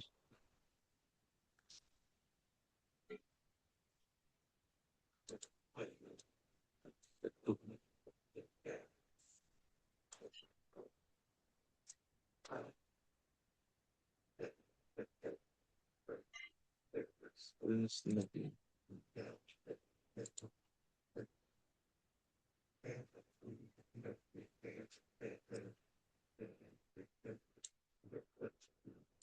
বাংলায় যদি দেওয়া লাগে এটা দেখতে পারে না। দেখো, অহংকার, মিথ্যা অহংকার, এর অহংকার থেকে কয়টা হয়? জড় উপাদান সমূহ। জড় উপাদান বলতে দ্রব্যকে বোঝাচ্ছে, পঞ্চমহাভূত যেটা। ভৌতিক জ্ঞান বলতে বা জড় জ্ঞান, ভৌতিক জ্ঞান শ্লোকে অনুবাদে আছে, সেটাকে বলা হয় জড় জ্ঞান। জড় জ্ঞান বলতে আমাদের ইন্দ্রিয় দেবতা মন এবং জ্ঞান ইন্দ্রিয় গুলো। আর জড় কর্ম বা প্রাকৃত কর্ম বলতে কর্ম ইন্দ্রিয়কে বোঝায়। তো এই দুই প্রকার, 9 প্রকার সৃষ্টির মধ্যে প্রথম 2 প্রকার সৃষ্টি হচ্ছে এটা। প্রথম হচ্ছে মহত্তত্ত্ব, যে মহত্তত্ত্বতে কি থাকে? গুণ বৈষম্যম। গুণ বৈষম্য মানে হচ্ছে 3 গুণের মিশ্রণ হয়, এটা হচ্ছে মহত্তত্ত্ব। পরে হচ্ছে অহংকার। অহংকার এই 3টা সাব ক্যাটাগরি আছে, যেটা দেয়া হলো। এরপরে 16 নম্বর শ্লোকে পরবর্তী তৃতীয় সৃষ্টির কথা বলছেন। তৃতীয় সৃষ্টিতে তন্মাত্রা বা ইন্দ্রিয়ের অনুভূতি সৃষ্টি হয়েছে এবং তার থেকে উপাদান সমূহের উদ্ভব হয়েছে। চতুর্থ সৃষ্টিতে জ্ঞান এবং কর্মক্ষমতা সৃষ্টি হয়েছে। তো তৃতীয় সৃষ্টিতে কি হলো? তন্মাত্রা। তন্মাত্রা আপনারা জানেন, দ্রব্য শক্তিমান শ্লোকে বলা আছে। দ্রব্য শক্তিমান মানে হচ্ছে 5 প্রকার আহ যে ইন্দ্রিয় অনুভূতি, রূপ, রস, শব্দ, স্পর্শ, গন্ধ, এগুলো সৃষ্টি হয়েছে। আর চতুর্থ সৃষ্টিতে জ্ঞান এবং কর্মদক্ষতা, মানে জ্ঞান অর্থাৎ জ্ঞান ইন্দ্রিয়ের যে ক্ষমতা এবং কর্ম ইন্দ্রিয়ের যে সক্ষমতা, এই ক্ষমতাগুলো উৎপন্ন হয়েছে চতুর্থ সৃষ্টিতে। ইন্দ্রিয় আগে সৃষ্টি হয়েছে, কিন্তু সেই ইন্দ্রিয়ের শক্তি বা ক্ষমতাটা সৃষ্টি হয়েছে চতুর্থ সৃষ্টিতে। জ্ঞান এবং কর্মক্ষমতা। জ্ঞান ক্ষমতা, কর্মক্ষমতা মানে হচ্ছে, জ্ঞান ক্ষমতা মানে জ্ঞান ইন্দ্রিয়গুলো 5টা, আর কর্ম দক্ষতা মানে 5টি কর্ম ইন্দ্রিয়ের ক্ষমতা, কাজ করার শক্তি, সেটা হয়েছে এই চতুর্থ সৃষ্টিতে। 17 নম্বর শ্লোকে বলা হচ্ছে পঞ্চম সৃষ্টির ষষ্ঠ সৃষ্টির কথা। পঞ্চম সৃষ্টিতে কি সৃষ্টি হলো? সাত্ত্বিক অহংকার থেকে জাত দেবতাগণ এবং মন হচ্ছে পঞ্চম সৃষ্টি। ষষ্ঠ সৃষ্টি হচ্ছে অজ্ঞান অন্ধকার, যার ফলে জীব বুদ্ধিহীনের মতন কার্য করে থাকে। তো পঞ্চম সৃষ্টি হচ্ছে সাত্ত্বিক অহংকার, যেখান থেকে দেবতাগণের বা মনের সৃষ্টি। আর ষষ্ঠ হচ্ছে অজ্ঞানতা বা অন্ধকারের সৃষ্টি, অজ্ঞানতার সৃষ্টি, অবিদ্যার সৃষ্টি হলো, যার দ্বারা জীব এই জড়জগতে নিজেকে প্রভু বলে মনে করে। তো এটা হচ্ছে ব্রহ্মার ষষ্ঠ সৃষ্টি সৃষ্টি তো তাৎপর্য শিল প্রভুপাদ এই অজ্ঞানতার কথা বলছেন। তাৎপর্য শেষ দিকে যদি দেখেন, অজ্ঞানের প্রভাবে বদ্ধজীব পরমেশ্বর ভগবানের সঙ্গে তার সম্পর্কের কথা ভুলে যায়। ভুলে গিয়ে অবিদ্যা, অস্মিতা, রাগ, দ্বেষ এবং অভিনিবেশ, এই 5 প্রকার মোহের দ্বারা জড়জগতের বন্ধনে আবদ্ধ হয়। এরপরে 18 থেকে 29 আরো সৃষ্টির বর্ণনা, গৌণ সৃষ্টির বর্ণনা এখন ব্রহ্মাজি দিচ্ছে।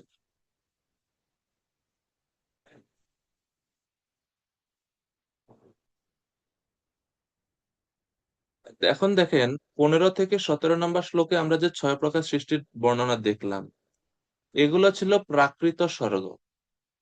অর্থাৎ এগুলো কোনো কিছু ব্রহ্মা নিজের সৃষ্টি করেননি, এগুলো ভগবান থেকে ব্রহ্মাজি পেয়েছে। আর এখন 18 থেকে 29 পর্যন্ত যে সৃষ্টির কথা আমরা দেখব, এই সৃষ্টিগুলো ব্রহ্মা করছে। 18 নম্বর শ্লোক, षडी मे प्रकृता सर्गा विकृतान् अपि मे शृणु रजो रजो भाज भगवतो লীলয়েয়ম হরিমেধস। উপরিউক্ত এই সমস্ত সৃষ্টিগুলো ভগবানের বহিরঙ্গা শক্তির প্রাকৃত সৃষ্টি। এখন আমার কাছে রজগুণের অবতার ব্রহ্মার সৃষ্টি বিষয়ে শ্রবণ করো, সৃষ্টি রচনার বিষয়ে তার মেধা ভগবানেরই মত। তো এখান থেকে আমরা বুঝতে পারছি যে এখন ব্রহ্মার নিজে কিছু সৃষ্টি করবে। সৃষ্টি কাজের জন্য রজগুণ দরকার, এজন্য রজগুণকে ব্যবহার করবেন ব্রহ্মাজি, কিন্তু তিনি কখনো রজগুণের দ্বারা প্রভাবিত হন না।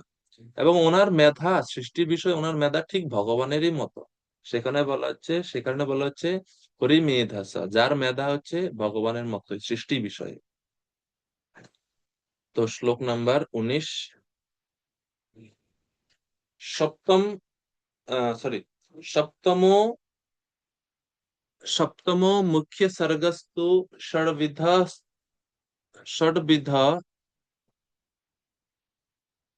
কি লেখা আছে এটা?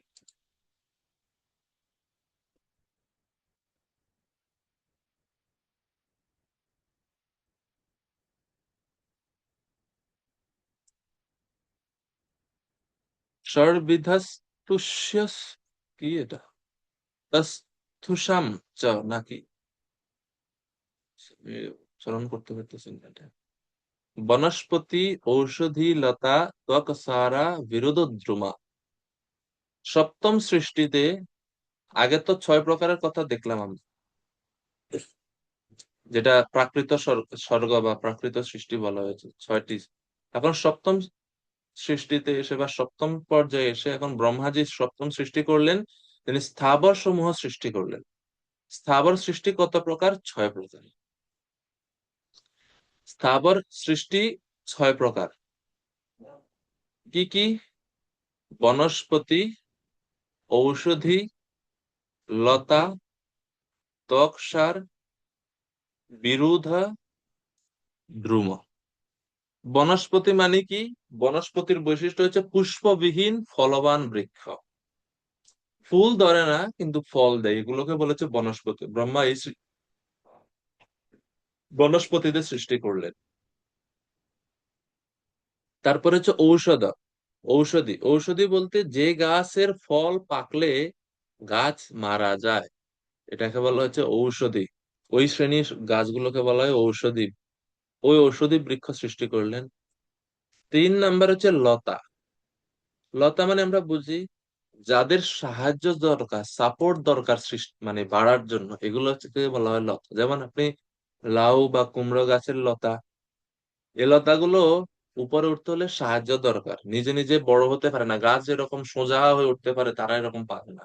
এই শ্রেণীর সমস্ত বৃক্ষগুলো, এই যা কিছু, এগুলোকে বলা হয় লতা, লতা জাতীয় উদ্ভিদ। তারপরে হচ্ছে চতুর্থ হচ্ছে ত্বক সার। ত্বক সার মানে হচ্ছে যেই সমস্ত বৃক্ষ বা উদ্ভিদের ত্বকটাকেই খালি কাজে লাগে, বা ত্বকই হচ্ছে সবকিছু, ভিতরে কিচ্ছু নাই। তো ভিতরে কিচ্ছু নাই, খালি ত্বকই আছে। এটা কি? এটা হচ্ছে বাঁশ, ব্যাম্বু। বাঁশ আমরা জানি বাঁশের ভিতরটা ফাঁপা থাকে, খালি বাইরের আবরণ আছে ত্বক। এটা হচ্ছে বাঁশ আছে। তারপরে আবার আছে আহ পাটকাঠি আছে, পাটকাঠি, সেটাও ত্বক সার। তো এই জন্য বইতে আছে বেনু বৃক্ষ। বেনু বলতে বাঁশকে আমরা বুঝতে পারি, বাঁশ জাতীয় উদ্ভিদ, এগুলোকে বলা হয় ত্বক সার। মানে তাদের ত্বকই আছে সার, আর কিচ্ছু নাই, ভিতরে কিচ্ছু নাই এরকম। যেরকম অন্যান্য বৃক্ষে তো বাকল আছে, তারপরে গাছের ভিতরের মূল অংশ আছে, কিন্তু বাঁশের তো এরকম কিছু নাই। তো এই জন্য বাঁশকেই ত্বকসার বলা হচ্ছে। তারপরে হচ্ছে বিরুৎ জাতীয় উদ্ভিদ। বিরুৎ জাতীয় উদ্ভিদ মানে কি? আরোহণ আরোহণে অক্ষম লতা বলা হচ্ছে, আশ্রয়হীন লতা, মানে যাদের কোনো আশ্রয় দরকার হয় না, লতা নিজে নিজে বাড়তে পারে, এগুলোকে বলা হয় বিরুৎ। আর সর্বশেষ হচ্ছে ধ্রুম। ধ্রুম মানে হচ্ছে ফুল পুষ্পসমূহের মাধ্যমে ফল প্রদান করে যে সমস্ত, সেগুলোকে বলা হয় দ্রুম। যেরকম আম গাছ প্রথমে ফুল আসে, এরপরে ফল আসে। এরকম যে সমস্ত বৃক্ষ, এগুলো হচ্ছে সব হচ্ছে ধ্রুম। ধ্রুম।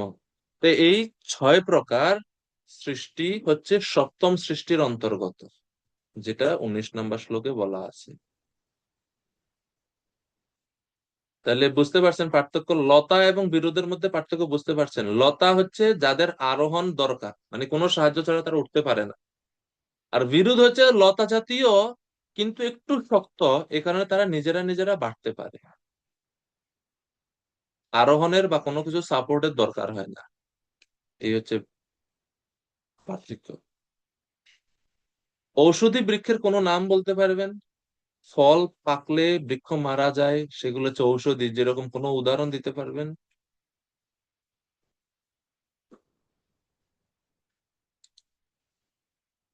ঔষধি বৈশিষ্ট্য কি? যে গাছের ফল পাকলে গাছ মারা যায়। গীতিকা ফল মাতাজি। ধান, ধান, ধান গাছ। কারেক্ট। ধান একবারই ফসল হয়, বারবার হয় না। আম গাছে যেরকম ধান, আম প্রতি বছর বছর ধরে কিন্তু গাছ মরে না, সেটা কিন্তু ধানের ক্ষেত্রে একবারই ফসল। আর ধান পাকে গেছে, গাছ মরে যাবে। তো এই ধান হচ্ছে ঔষধি পর্যায়ে আমরা এটাকে।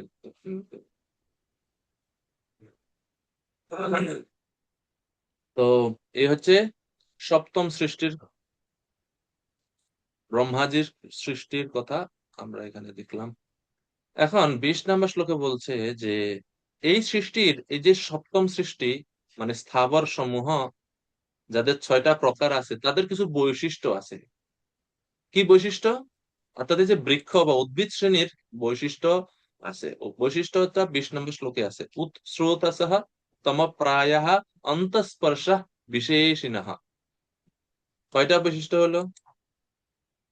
3টা বৈশিষ্ট্য। উৎস্রোতসঃ, প্রথম কথা, উৎস্রোতস মানে হচ্ছে আপওয়ার্ড নারিশমেন্ট। তাদের যে পুষ্টিটা, তারা নিচ থেকে পুষ্টিটা উপরের দিকে যায়, এটাকে বলা হয় উৎস্রোত। তো বৃক্ষ কোথা থেকে পুষ্টি নেয়? রস গ্রহণ করে কোত্থেকে? মাটির থেকে। মাটির থেকে, অর্থাৎ নিচ থেকে। নিচ থেকে রস সংগ্রহ করে, পুষ্টি সংগ্রহ করে, এটা পুরো গাছের মধ্যে বা উপরের দিকে নেয়, ঠিক না? তো এই জন্য এটাকে বলা হয় উৎস্রোতস। এটা হচ্ছে প্রথম বৈশিষ্ট্য বৃক্ষ আদির। 2 হচ্ছে তমপ্রায়া, তাদের চেতনা প্রায় অনুভব করা যায় না। চেতনাহীন না কিন্তু, অচৈতন্য প্রায়, মানে তাদের যে চেতনা আছে, এটা কোনো প্রমাণ পাওয়া যায় না স্থূল ভাবে। সূক্ষ্ম দৃষ্টিতে দেখলে চেতনা যে আছে তা বোঝা যায়, কিন্তু স্থূল ভাবে অত মানে সচরাচর দেখা যায় না বা বোঝা যায় না। তো সে কারণে এটাকে বলা হচ্ছে তম প্রায়াহ, মানে অচৈতন্য প্রায়। এটা হচ্ছে দ্বিতীয় বৈশিষ্ট্য। তৃতীয় হচ্ছে অন্তঃস্পর্শা, তাদের কিন্তু অনুভূতি আছে। তাদের অনুভূতি আছে, তারা দুঃখ পায় যখন গাছ কাটা হয় বা পাতা ছিঁড়ে, ফল ছিঁড়ে, তারা কিন্তু কষ্ট পায়। তাদের এই অনুভূতি আছে, অন্তঃস্পর্শা। আর তা বৈশিষ্ট্য 4টা। চতুর্থ হচ্ছে বিশেষীন। বিশেষীন মানে হচ্ছে আনলিমিটেড ভ্যারাইটিস। কত প্রকারের যে আছে, অসংখ্য আছে। বিভিন্ন রূপে তারা প্রকাশিত হয়, বিভিন্ন রূপে প্রকাশিত হতে পারে বৃক্ষ বা এই উদ্ভিদ প্রজাতি। তো এই 4টি বৈশিষ্ট্য আমরা উদ্ভিদে দেখতে পেলাম। কি কি? অসংখ্য ভাবে প্রকাশিত হতে পারে বা বিভিন্ন রূপে প্রকাশিত হতে পারে, তাদের অনুভূতি আছে, কিন্তু 3 নম্বর হচ্ছে চেতনা প্রায় দেখা যায় না, প্রায় অচেতন, এবং তাদের পুষ্টি আপওয়ার্ড বা আহারের জন্য তারা ঊর্ধ্বে সঞ্চরণশীল। তো উৎস্রোত সহ এর 2টা অর্থ। এক হচ্ছে তারা পুষ্টি নিচ থেকে উপরের দিকে সংগ্রহ করে। আরেকটা হচ্ছে আরেকটা হচ্ছে বৃক্ষ সবসময় উপরের দিকে যায়, কোনো সময় নিচে যায় না। কোনো বৃক্ষ দেখছেন আপনারা, ডাল লতা হোক, যা কিছু হোক, সবসময় উপরের দিকে যায়। কেন উপরের দিকে যায়? সূর্যের আলো কোথা থেকে আসে? উপর থেকে। সূর্যের আলো আলো যেহেতু উপর থেকে আসে, সে কারণে তারা, সূর্যের আলো তো তাদের দরকার পুষ্টি সংগ্রহের জন্য, সেই কারণে তারা উপর দিকে যায় আলোতে। ঠিক আছে। আহ এরপরে 21 নম্বর শ্লোক। 21 নম্বর শ্লোকে অষ্টম সৃষ্টির কথা আছে। অষ্টম সৃষ্টি যেটা 21 থেকে শুরু করে 25 পর্যন্ত, শ্লোক নম্বর 21 থেকে 25 পর্যন্ত এই অষ্টম সৃষ্টির বর্ণনা দিচ্ছে। রত্নধারী প্রভু কৃপা করে অনুবাদ করবেন 21 থেকে 25 অষ্টম সৃষ্টি। হরে কৃষ্ণ। অষ্টম সৃষ্টি নিম্ন স্তরের প্রাণীদের সৃষ্টি। তারা বিভিন্ন প্রকারের এবং তাদের সংখ্যা 28। তারা অত্যন্ত মূর্খ এবং অজ্ঞ। তারা ঘ্রাণের দ্বারা তাদের অভীষ্ট বস্তুকে জানতে পারে, কিন্তু তাদের হৃদয়ে কোনো বস্তুর স্মরণ করতে অক্ষম। শ্লোক নাম্বার 22। হে বিশুদ্ধতম বিদুর, নিম্ন স্তরের পশুদের মধ্যে গাভী, ছাগল, মহিষ, কৃষ্ণসার, শূকর, গবয়, হরিণ, ভেড়া, উট এবং এরা সকলেই 2 খুর বিশিষ্ট। শ্লোক নাম্বার 23। অশ্ব, খচ্চর, গর্ধব, গৌর, সরব এবং চমরি এরা 1 খুর বিশিষ্ট। এখন তুমি আমার কাছে পঞ্চ নখ বিশিষ্ট পশুদের কথা শ্রবণ করো। শ্লোক নাম্বার 24। কুকুর, শৃগাল, ব্যাঘ্র, বৃক, বিড়াল, শশক, সজারু, সিংহ, বানর, হস্তি, কূর্ম, কুমির, গোসাপ ইত্যাদি পঞ্চ নখ বিশিষ্ট প্রাণী। শ্লোক নাম্বার 25। ক্রৌঞ্চ, শকুনি, বক, বাজ, ভাস, ভল্লুক, ময়ূর, হংস, সারস, চক্রবাক, কাক, পেচক ইত্যাদি হচ্ছে পক্ষী। হরে কৃষ্ণ। ধন্যবাদ প্রভু। প্রণাম। তো এই 21 থেকে শুরু করে এই যে বর্ণনা, যে প্রাণীদের বর্ণনা দেওয়া হচ্ছে, 2 খুর বিশিষ্ট, 1 খুর বিশিষ্ট, পঞ্চনখ বিশিষ্ট যে বর্ণনা, এরা সব হচ্ছে অষ্টম সৃষ্টির অন্তর্গত। লোয়ার স্পিসিস বা প্রাণী বলা হয়ে থাকে, অ্যানিমেল। সপ্তম সৃষ্টি ছিল উদ্ভিদ, অষ্টম সৃষ্টি হচ্ছে প্রাণী। প্রাণীদের মধ্যে বিভাজন করা হচ্ছে আবার নখের উপর ভিত্তি করে, খুরের উপর ভিত্তি করে। এবং 21 নম্বর শ্লোকে এই অষ্টম সৃষ্টির বৈশিষ্ট্য দিচ্ছে। তো এক একটা সৃষ্টির কথা বলছেন এবং তাদের বৈশিষ্ট্য বলছেন। অষ্টম সৃষ্টির বৈশিষ্ট্য কি? 21 নম্বরে বলা হচ্ছে 4টি বৈশিষ্ট্য আছে। এক হচ্ছে তাদের যে পুষ্টি, এটা হরাইজন্টাল নারিশমেন্ট। হরাইজন্টাল নারিশমেন্ট মানে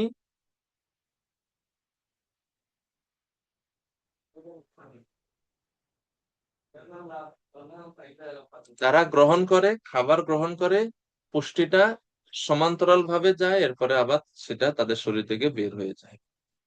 কিন্তু মানুষের কিন্তু সমান্তরাল না, মানুষের উপর থেকে নিচে যায়, বৃক্ষের নিচ থেকে উপরে আসে।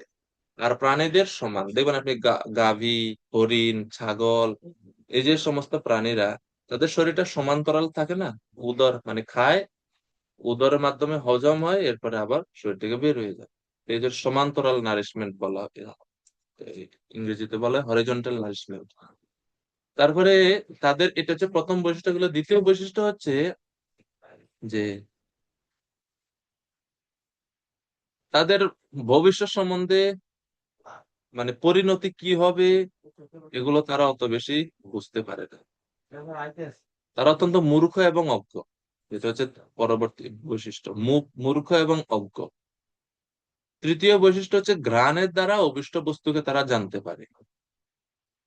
তৃতীয় বৈশিষ্ট্য হচ্ছে ঘ্রাণের দ্বারা অভিষ্ট বস্তুকে তারা জানতে পারে। আর চতুর্থ হচ্ছে কোনো কিছু তারা মনে রাখতে পারে না।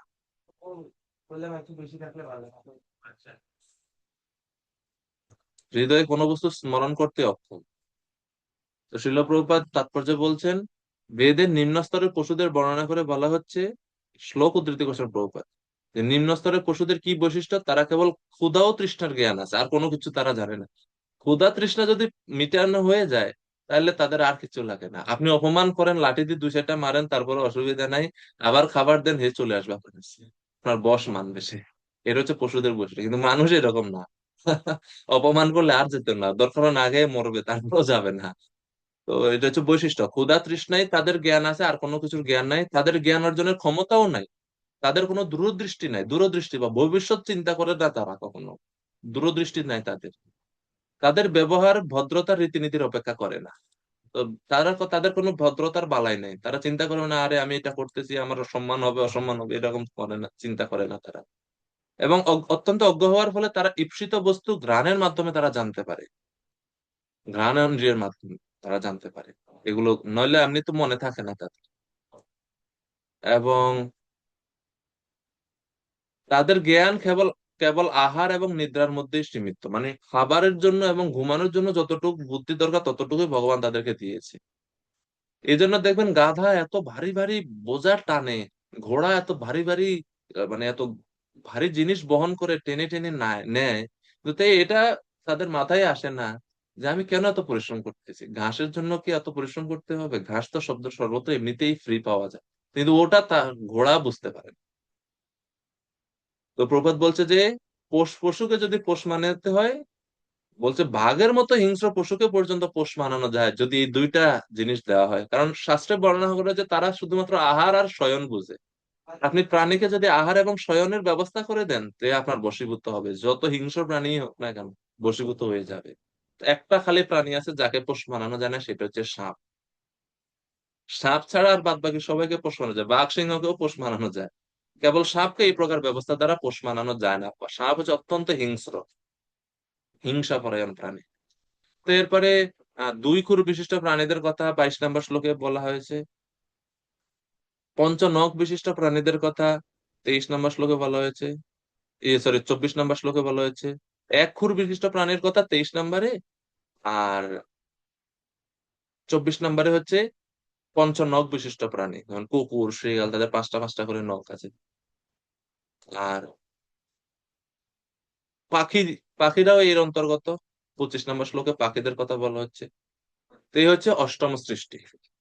হ্যাঁ, এরপরে শ্লোক নাম্বার 26-এ হচ্ছে নবম সৃষ্টির বর্ণনা দিচ্ছেন। নবম সৃষ্টি হচ্ছে মানুষ, আমরা আমরা হচ্ছে ব্রহ্মার সৃষ্টির নবম পর্যায়ে আমাদেরকে সৃষ্টি করা হলো, নবম সৃষ্টি আমরা বদ্ধ জীবেরা। আমাদের কি বৈশিষ্ট্য? তো 26 নম্বর শ্লোকে জীবের বৈশিষ্ট্য বলা হয়েছে, আমাদের বৈশিষ্ট্য এখন আমরা পড়বো। অর্বাক স্রোতস্তু নবমঃ সত্য এক বিদঃ নৃণাম রজ অধিকা কর্মপরা দুঃখে চ সুখমানে। নিজেরা নিজেদের বৈশিষ্ট্য পড়তে ভালোই লাগে না?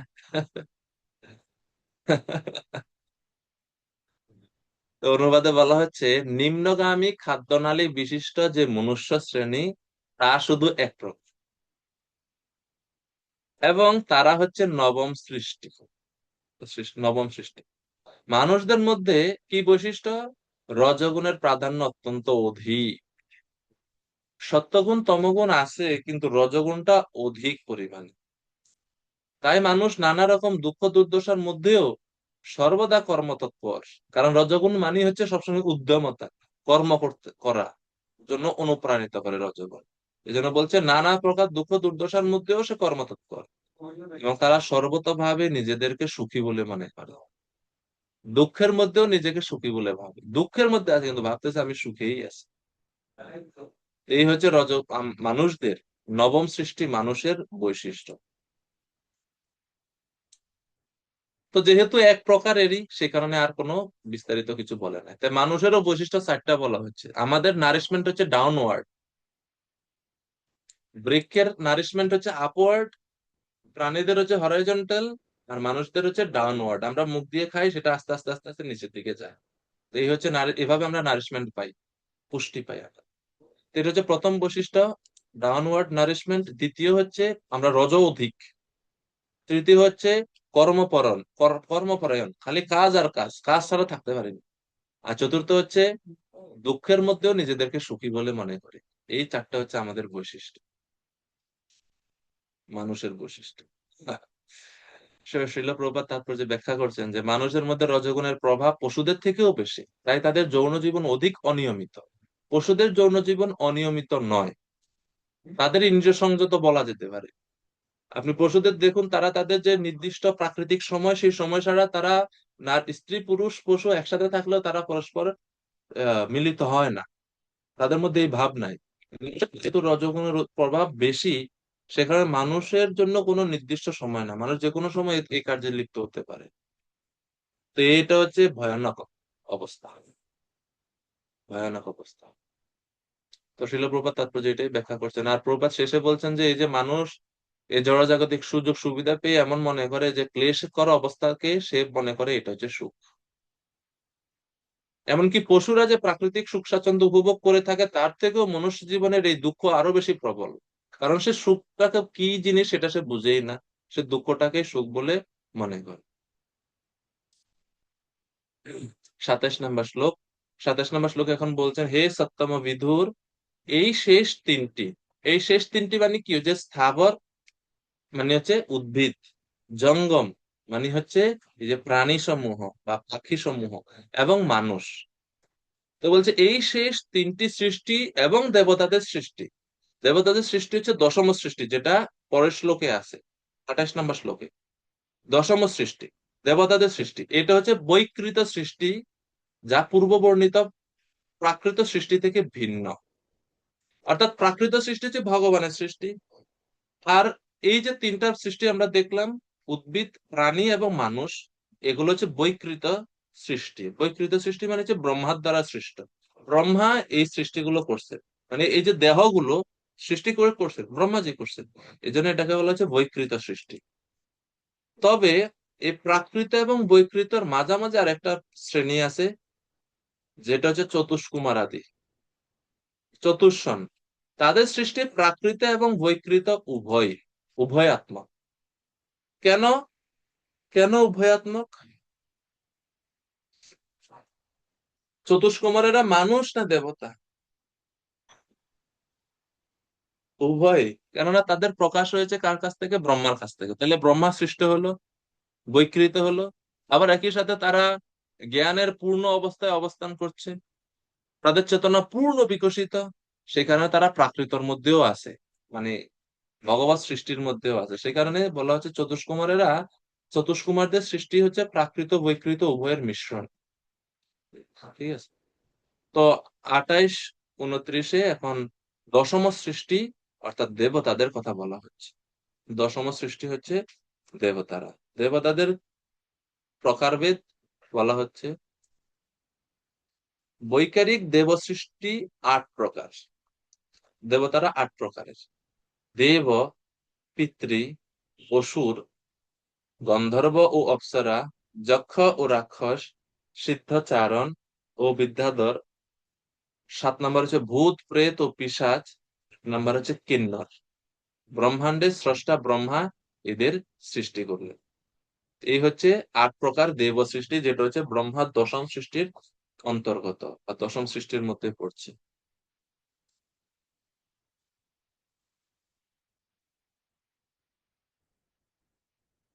এখন প্রশ্ন হচ্ছে, ভূত প্রেত এরা কিভাবে দেবতা হতে পারে? যক্ষ রাক্ষস এরা কিভাবে দেবতা হতে পারে?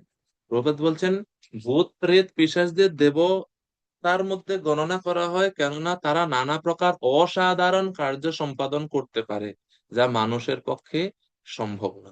তারা হুট করে বিভিন্ন রূপ ধারণ করতে পারে, এরকম বিভিন্ন শক্তি তাদের আছে, যেটা মানুষ পারে না। এই কারণে তাদেরকে মানে ওই শক্তির দিক থেকে তারা মানুষের থেকে উপরে আছে, সে কারণে তাদেরকে দেবতা শ্রেণীতে গণনা করা হয়েছে। তারা উপরস্থ বিভিন্ন গ্রহলোকে তারা থাকে, যেমন ভূবর লোকে থাকে, বা পাতাল লোকেও থাকতে পারে, অনেক ভূত প্রেতের পাতাল লোকে থাকে। তবে দেবতা, পিতৃ, গন্ধর্ব, অপ্সরা, যক্ষ, সিদ্ধচারণ, বিদ্যাধর, এনারা সবাই কিন্নর, এনারা সবাই ঊর্ধ্ব লোকে থাকে, মানে আমাদের স্বর্গেরও ঊর্ধ্বে থাকে। তারা স্বর্গ থেকে উপরের গ্রহগুলোতে তারা থাকে। তো তারা হচ্ছে দেবতা শ্রেণী। এখন 30 নম্বর শ্লোকে এসে সর্বশেষে মৈত্রী ঋষি বলছেন, হে বিদুর, আমি তোমাকে এতক্ষণ পর্যন্ত সৃষ্টি সম্বন্ধে বললাম, এখন আমি তোমাকে মনুর বংশধরদের কথা বর্ণনা করব। মনুর যারা বংশধর তাদের কথা আমি বর্ণনা করব। অতঃ পরম প্রবক্ষ্যামি বংশান মন্বন্তরাণি চ এবং রজঃ প্লুত স্রষ্টা কল্পাদিষু আত্মভূ হরি সৃজতি অমোঘ সংকল্পঃ আত্মা এব আত্মনম মানমাত্মনা।